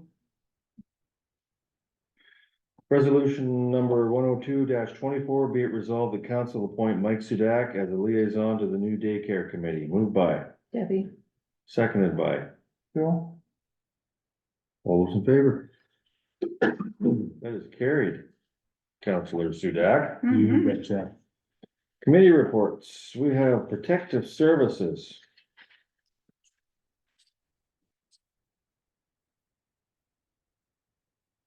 The fire, How's that? Well, that's fire. Yeah, I've got a meeting next week. okay, so. Committee reports, public works, My mistake. I had a meeting. okay. We'll basically spelled We'll out get in that that. scheduled, yeah. I wonder if Public Works could, where the corners where they do a lot of salting, there's a lot of gravel that's now in people's yards. That gets done every year. Every year they sweep that up. Last year it didn't because our machine was broke down, but every other year it's always got done. That would be great because it's getting terrible. No, it's gonna dry up or we'll just tear the lawns apart. So. But, buildings, We have to get an engineer to do drawings for the building at the dump. yeah, Um, we talked about the the library. library, yeah. We have to move some doors around because of the agreement that was made with the Yeah. new owner of that empty lot. Yeah. We have to look at doing that. We have to look at redoing the stucco up top. And there was word going around, instead of redoing the stucco, put some nice profile tin on like what they did at the school, over the gymnasium. You can get some nice profile, heavy gauge, pre-finished, and it seemed might wear a lot better. What else did we bring in? Did you talk to the owner of the property Yeah. next door? He's not willing to entertain anything, Oh, so. okay. Anything else for buildings? Missing? We haven't done anything with that CP structure yet. Oh, The hall, the generator is in the process of being put in. yeah, it's sitting there. If anybody hasn't noticed, it's sitting at the east end of the building. The lights are done now inside the hall too. Good. Okay. Got done today, I think, to finish up. Other than that, I think that's it for buildings, isn't it, Bill? And Brady and I talked about maintenance contracts for the furnaces in all these buildings. Yeah. Waste management, we had a waste management meeting at the same time. Yep. Oh, pretty much all was the building and Yeah. a few customers being irate. Yeah. Other than that, I don't think there was anything. And we'll get that would change. We'll always Yeah. get that would change. Mhm. Yeah, talked about putting a fence up around. So, other than that, I don't think it was too much, fairly short meetings. Archives, I don't think there's been an archives meeting, has there? Then I know. Arts Council, I haven't been notified of a meeting. The last meeting I went to, which was like a month ago, Okay, was they're talking about where they're gonna put that old fire equipment, and Brad's supposed to go out there and put some sticks down, and then everybody's supposed to have their say in where they want it. Cause some want it on the west side, the east side, I mean, across from the fire hall, and some want it on that side, because there's not enough room on that side, and yeah. So it's a bit of a discussion. That's a museum then, right? Yeah. That was a museum, right? well, we're on Arts Yeah, Council. we're in Arts Council, told you, I'm half asleep. Never mind. Wake up. Okay. Cemetery, Cemetery, nothing new, meeting on the 25th. okay, museum, I think that I was already just got covered. it. yeah. See, I Can knew you were I gonna say. just ask a Oh, yeah, question? sure. Bill, the cemetery, with your meeting coming up, will there be discussion about the upkeep of the graves site, like the graves out there?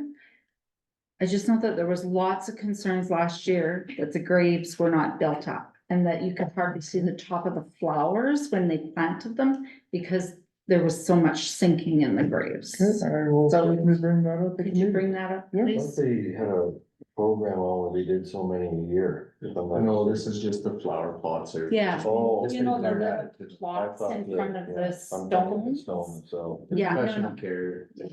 You have to add. Perpetual material to care. them every Yeah. Few years, yeah. Just the top of Thank the you. top. Yeah, I will bring it up. Andy Van Seniors, We haven't had a meeting lately. library, So we have a meeting on March 27th.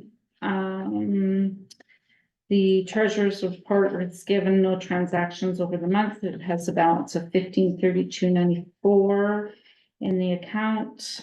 We talked about the door that had to go in. They talked about a water bottle filling station to be installed and water testing that was going to be done annually. And Lori would look after doing that. But there was a possibility that, there could be an inline filter put in there, permanent filter. Blinds for the library have been installed. Cabinets in the one room are being removed to make that little room, their reading room in the back, they're larger.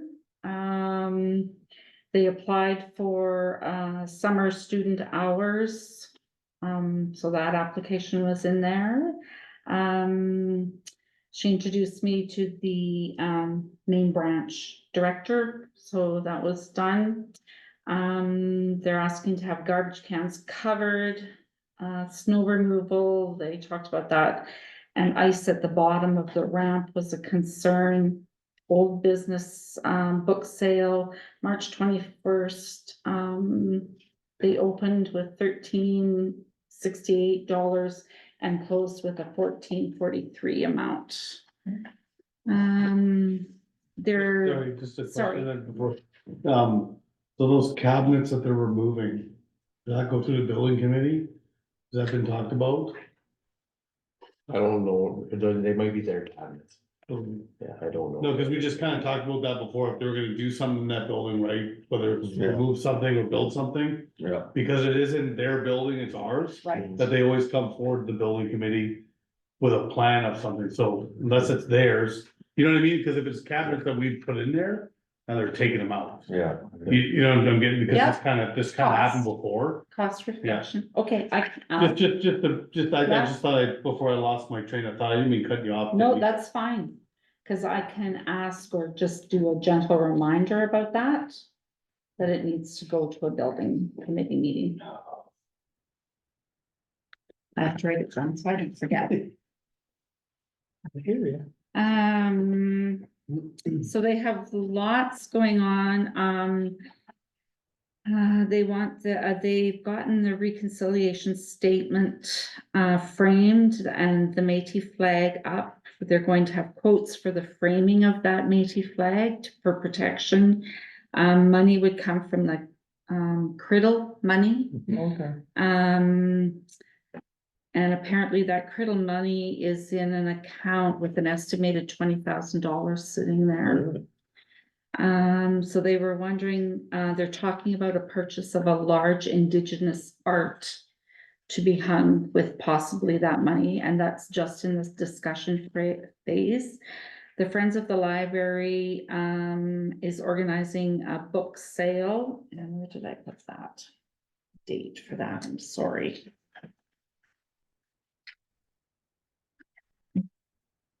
That's not it.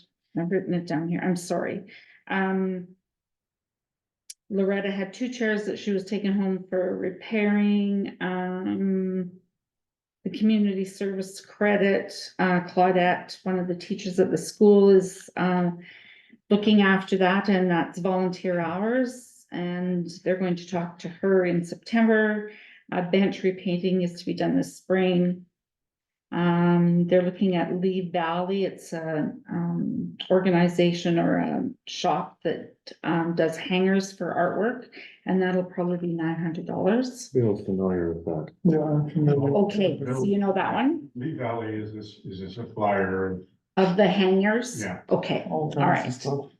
And they are wondering about future going forward of painting of the library. So does that need to come before building 2? Good, yeah. Okay. It was all painted, so, like a couple Okay. years ago. Okay. That wasn't the comment. During COVID, it was painted. Okay. And they're wondering about blinds, new blinds behind the library desk and behind the couch of the library, and also possibly taking that money out of the Criddle account, but they need a quote for that. But I'll talk to them about the painting to come before building, and that's. Yeah, kind of like what we told them before, it's just like a rental. Yeah. Right, like, Like you this don't building, do like, it unless you, yeah, yeah, like, it's nothing's a problem, it's just, we'd like to know Absolutely. before, right? Mhm. Yeah, I may be wrong, but that Criddle account, I believe, was kind of like a trust that. It was a trust, it was They a only trust, use yeah. the interest. And it's on only it, for certain things in the library, yeah. If I remember correctly. Yeah, okay. same. Of interest. Okay, and I'm sorry, I thought I had the date written down here for this book sale, and I don't. I'm sure it'll be up on your Facebook or something too, or. Oh, May 11th, May 11th. May 11th? May 11th. That it? Yep. Thank you. Health action, I think we covered that. I think you got the next one as Yeah. well. Planning, Yeah, we covered that. Rec board. I don't have anything. Have we had a Haven't had meeting? No. I haven't been notified of anything. Okay. White Mud Watershed. Oh, we can bring that up round table, but the meeting in McGregor, 10:30 AM in McGregor on April 19th. Okay. I'll be there. Okay, we have a resolution, number 103-24, be it resolved that all reports be received by council as provided or presented, moved by Mike, seconded by Bill. All those in favor, opposed, carried. We have communication. We read all the letters already, pretty much, eh? Mhm. I think so. Yeah, I do. No comments or questions on that? Okay, I will read the resolution. Number 104-24, be it resolved that all correspondence be received by council, moved by. Yep. Tony, seconded by I can. Debbie, all those in favor? Yeah. Opposed? Carried. We have nothing added to the agenda, do we? Nope. It is around the table time. Says me first. What is that supposed to mean? Phone. What the hell would I have that for? Phone. That's what I mean. Oh, I know. I'm gonna bring that one up quickly in camera. I won't be long with that. Second one also. And East End, when is RCMP coming back? For a report or a sit down with us? We're gonna try and make it work for the May meeting, otherwise we might set up a separate date, because the May meeting didn't work for the staff sergeant, but it might work for the corporal, so I'm gonna work on that with them. They were just here the other day to meet with me, so. They need to be informed of these guys ripping around town. It's ridiculous. Mhm. There's that one with a little soup can engine. There's a little Mustang. There's a red Dodge truck with a red cap on it. There's an extended cab with a headache rack. And it's, East End's like a pit stop at the Indy 500. As soon as they come out, it's right to the pin. One guy got out from getting gas and he just did a brake stand right in front of East End. Another guy different, there's fishtailing. It's and this isn't just at nighttime. This is during the day. I've seen this one in particular truck in the 30 kilometers an hour, just giving her, you can hear him right from all the way East End, all the way out of town. He must love the sound of his muffler. So they need to do something. I don't suppose, maybe this is way out of whack. I don't suppose with the highways department, they can put speed bumps there, but it is really dangerous. I've seen kids walking home down by there from school, and these guys with, with their vehicles are just ridiculous. And that little soup can car, we've all heard it around town. And if anybody can get a license plate, it can be reported, the cops will go and talk to them and say that people have been noticing you're driving like this, so. Yeah. They can be talked to, if you can get a license plate. Next time I see them in Even- there, I'll wander over and I'll Yeah. take a picture of it. Even a description of the car and call Loretta at the detachment, anyone, like public or otherwise, you can call the detachment, let them know, report it. I will mention it to the corporal and, Yeah, and just because I have it on mine, so I might as well just say it, Yeah. so we're not just beating a dead horse, but yeah, just get a description of the driver as Yeah. well, if you do. Yeah. Cause that was another thing that got brought to my attention, like, well, you got the car and the license plate, but who was the driver, right? Yeah, I can always say my brother. Yeah, or someone bought my car, Oh, right? yeah. and I don't mean that they're gonna charge them, but they'll go talk to Yeah, the go owner of the talk to vehicle them. and say, this is how your vehicle has been reported driving, so. Yeah. Smart enough. Yeah, and just on like, raise, like I've had a couple in passing, never not an email or phone call, but in passing, and then I've also seen it too where, pickup truck, and I spoke to you yesterday, Grady, about, you already explained it, but for the newspaper or whatever, that this is a big concern around people around town, and especially around the school. Like the other day, I saw a pickup truck go flying through the community hall parking lot, ripping dust up, then didn't even stop at the stop sign, and then pulled into the daycare to pick up his kid or their kid. Oh, And then I've seen multiple cars all over town just running stop signs like they're no big Yeah. deal, like not even stopping. Yeah. So it's gotten out of hand. And the only reason I'm saying is for the paper that it's on the radar now. Most of the town has noticed that, and we are gonna be actively enforcing Yeah, that. they will be And, reported. and they will be reported, so Yeah. I just thought I'd say my, keep it horse, so. That's all I got. Deputy Mayor Kalinowicz. oh, when is town cleanup gonna be? Have we got a date or time?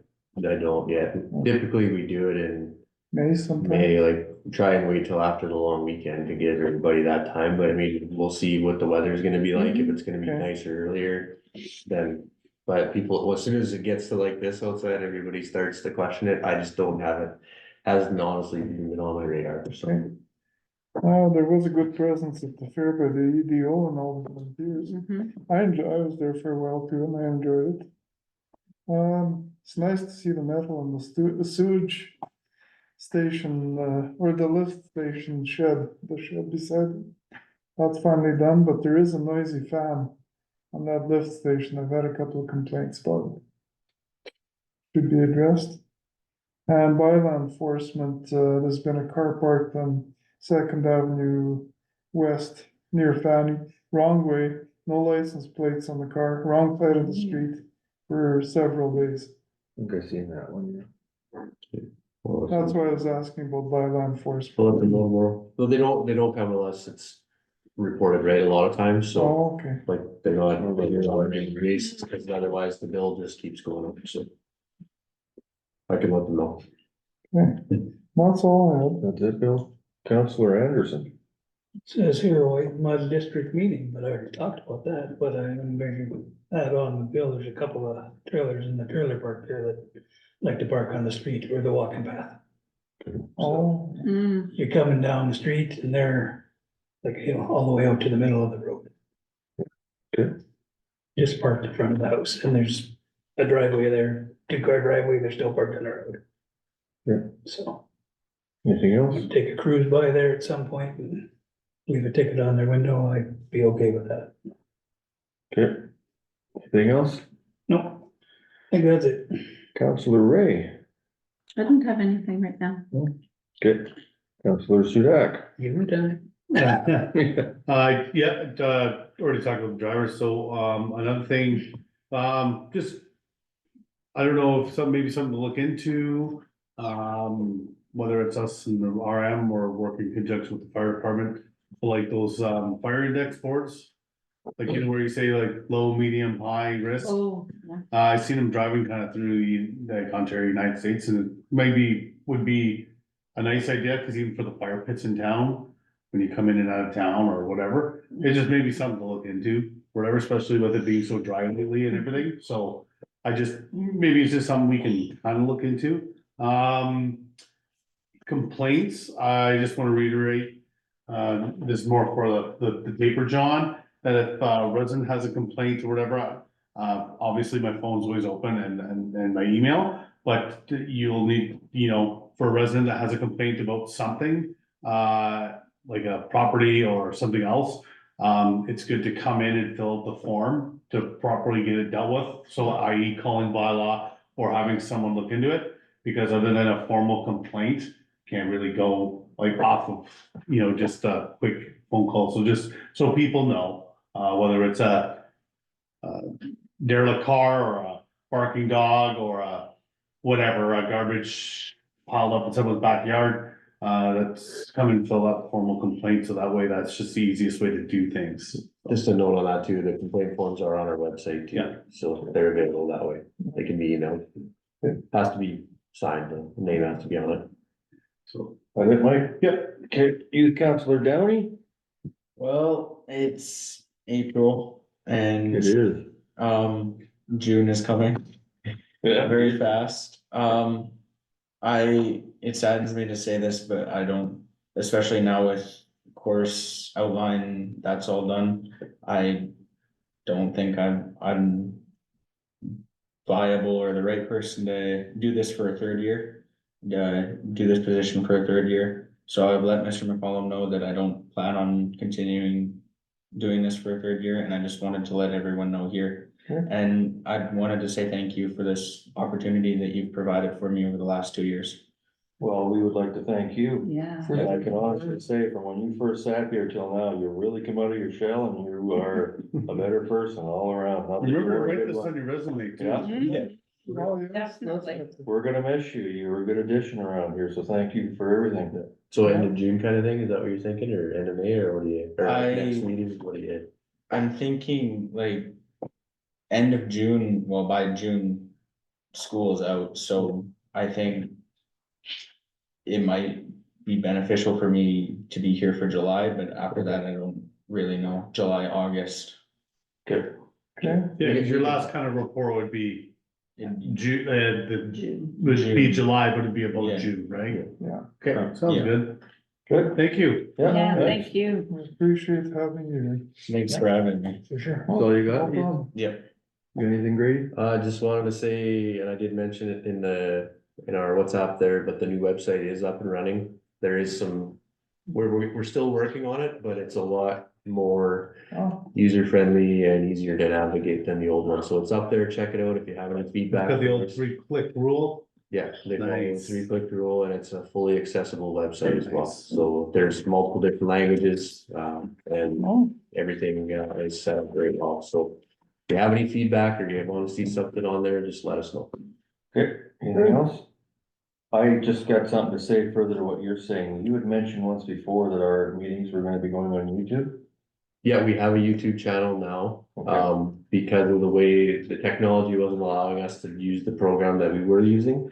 So on the website now, the recordings are there and they're linked to, they play it live, they're embedded into the website, but they're YouTube link now. Cool. So the videos are on there and it's, If I click on YouTube, what do I go to? just go on our website and click on the video. Okay, It's all on the website and then it's a YouTube video that's embedded into the website. good, good. Sounds good. You got anything, John? Not really, just, Okay. I was sort of sad that, I went and busted to get the April, or at least the March newsletter out and there was a delay in getting it on, so that a lot of the stuff that would happen at the end of March, which was publicized on it, was of course not usable when we got there, so. It's a matter of, what are we trying to do here? And, you know, is being timely the thing, or do we want to add, at this point, it's been in effect ads for, public service and reporting of the meetings. So you're talking now for the newsletter, right? Yeah, the newsletter, yeah. So I just, we can keep on the way I am. Yeah. That's fine, but I just, from time to time, if people have ideas about how this might be changed, whether in format or in, you know, the amount of material that goes in, whether you want more pictures and less words, if you want to point people more towards signing up for the full-length reports. I don't know, just, Maybe we can put, no joke, in the newsletter, yeah, ask for people's opinion on maybe what they'd like to see on the newsletter, because that's who the people who would be Yeah. reading it. Yeah. Whether the print's too small or, because we don't know the demographic of who all reads the Yeah. newspaper, right? So that might be I'm just suggesting, that might be the easiest, makes right? good sense, yeah. No, I think, And so do you want them just to maybe email you with Well, the ideas, John, or? well, no, not really. It's not that I'm looking to make a particular change. Mhm. I don't want to sit and do the same damn thing 8 times in a row and then, have people say, but it's so dull. Which it is, it can be if we don't make changes. I put little things, little Easter eggs in it and try and keep it bright. Yeah. But, I also, I've been conscious of this since it was a News Express. You're always reporting things that are just a little bit late when they first arrive and really late when you pick it up 2 months later. So, you know, if anybody has good ideas of how to keep it, you know, so that if somebody finds this thing that was supposed to come out at the end of March, and they find it in the beginning of May, are they gonna find something nice in it? Yeah. Well, it's food for thought. Certainly we have, you know, the cover story will be to do with the mental wellness fair that's coming up, and that's still timely and is good. Yeah. But, I was sort of heartbroken that all the stuff that we had for, the reading week, we had 5 or 6 things that were mentioned, and the thing came up right after reading week, and that was kind Yeah, of lost effort there. I think we should have that on our council meeting next time, just for a discussion point. That Well, makes sense? communication to community, Yeah. period, Yeah. as we heard tonight. Oh, there was mailing tonight, which Yeah. I couldn't have addressed at that point because it No. hadn't come out in time. But I think we need to talk about that in general on how Oh, we're yeah. getting our information out to our general public. You know. Because not everybody has a web or can go onto the web. Right. Not everybody Yeah, that's has what a I'm saying, like, Facebook. you can't put a suggestion on the Facebook page, because the people who read that don't do the Facebook, Yeah, right? Yeah. like there's lots of and people you've that got don't use the computer. all the numbers of Snapchat and TikTok and Lord knows Yeah. all Yeah. that in the more engagement we can get, I know that, you know, it is appropriate that somebody my age is doing a print thing. Yeah. You know, there are other ways of doing business and, you know, help me with things that I can link to.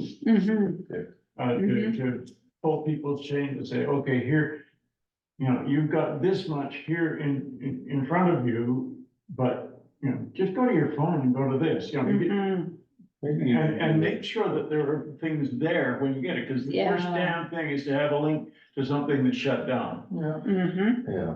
So anyway, no, it's just, every now and then I sit up late at night and go, how do you actually get transparent? Which is what you guys want. It's communication. And there's so many, you know, time constraints and practical constraints and, you know, getting them to print and fold the stupid thing, you know, it's a practical issue. So just Yeah, keep thinking about it. I'm going to be on the next one for. yeah, we can discuss it.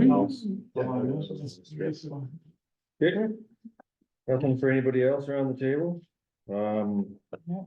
We will do the in-camera thing, resolution number 105-24. Be resolved, the council move in camera under section 1523B2 of the municipal act to discuss personnel matters. Moved by Mike. Bill, seconded by Mike. All those in favor? Those carried. Whatever.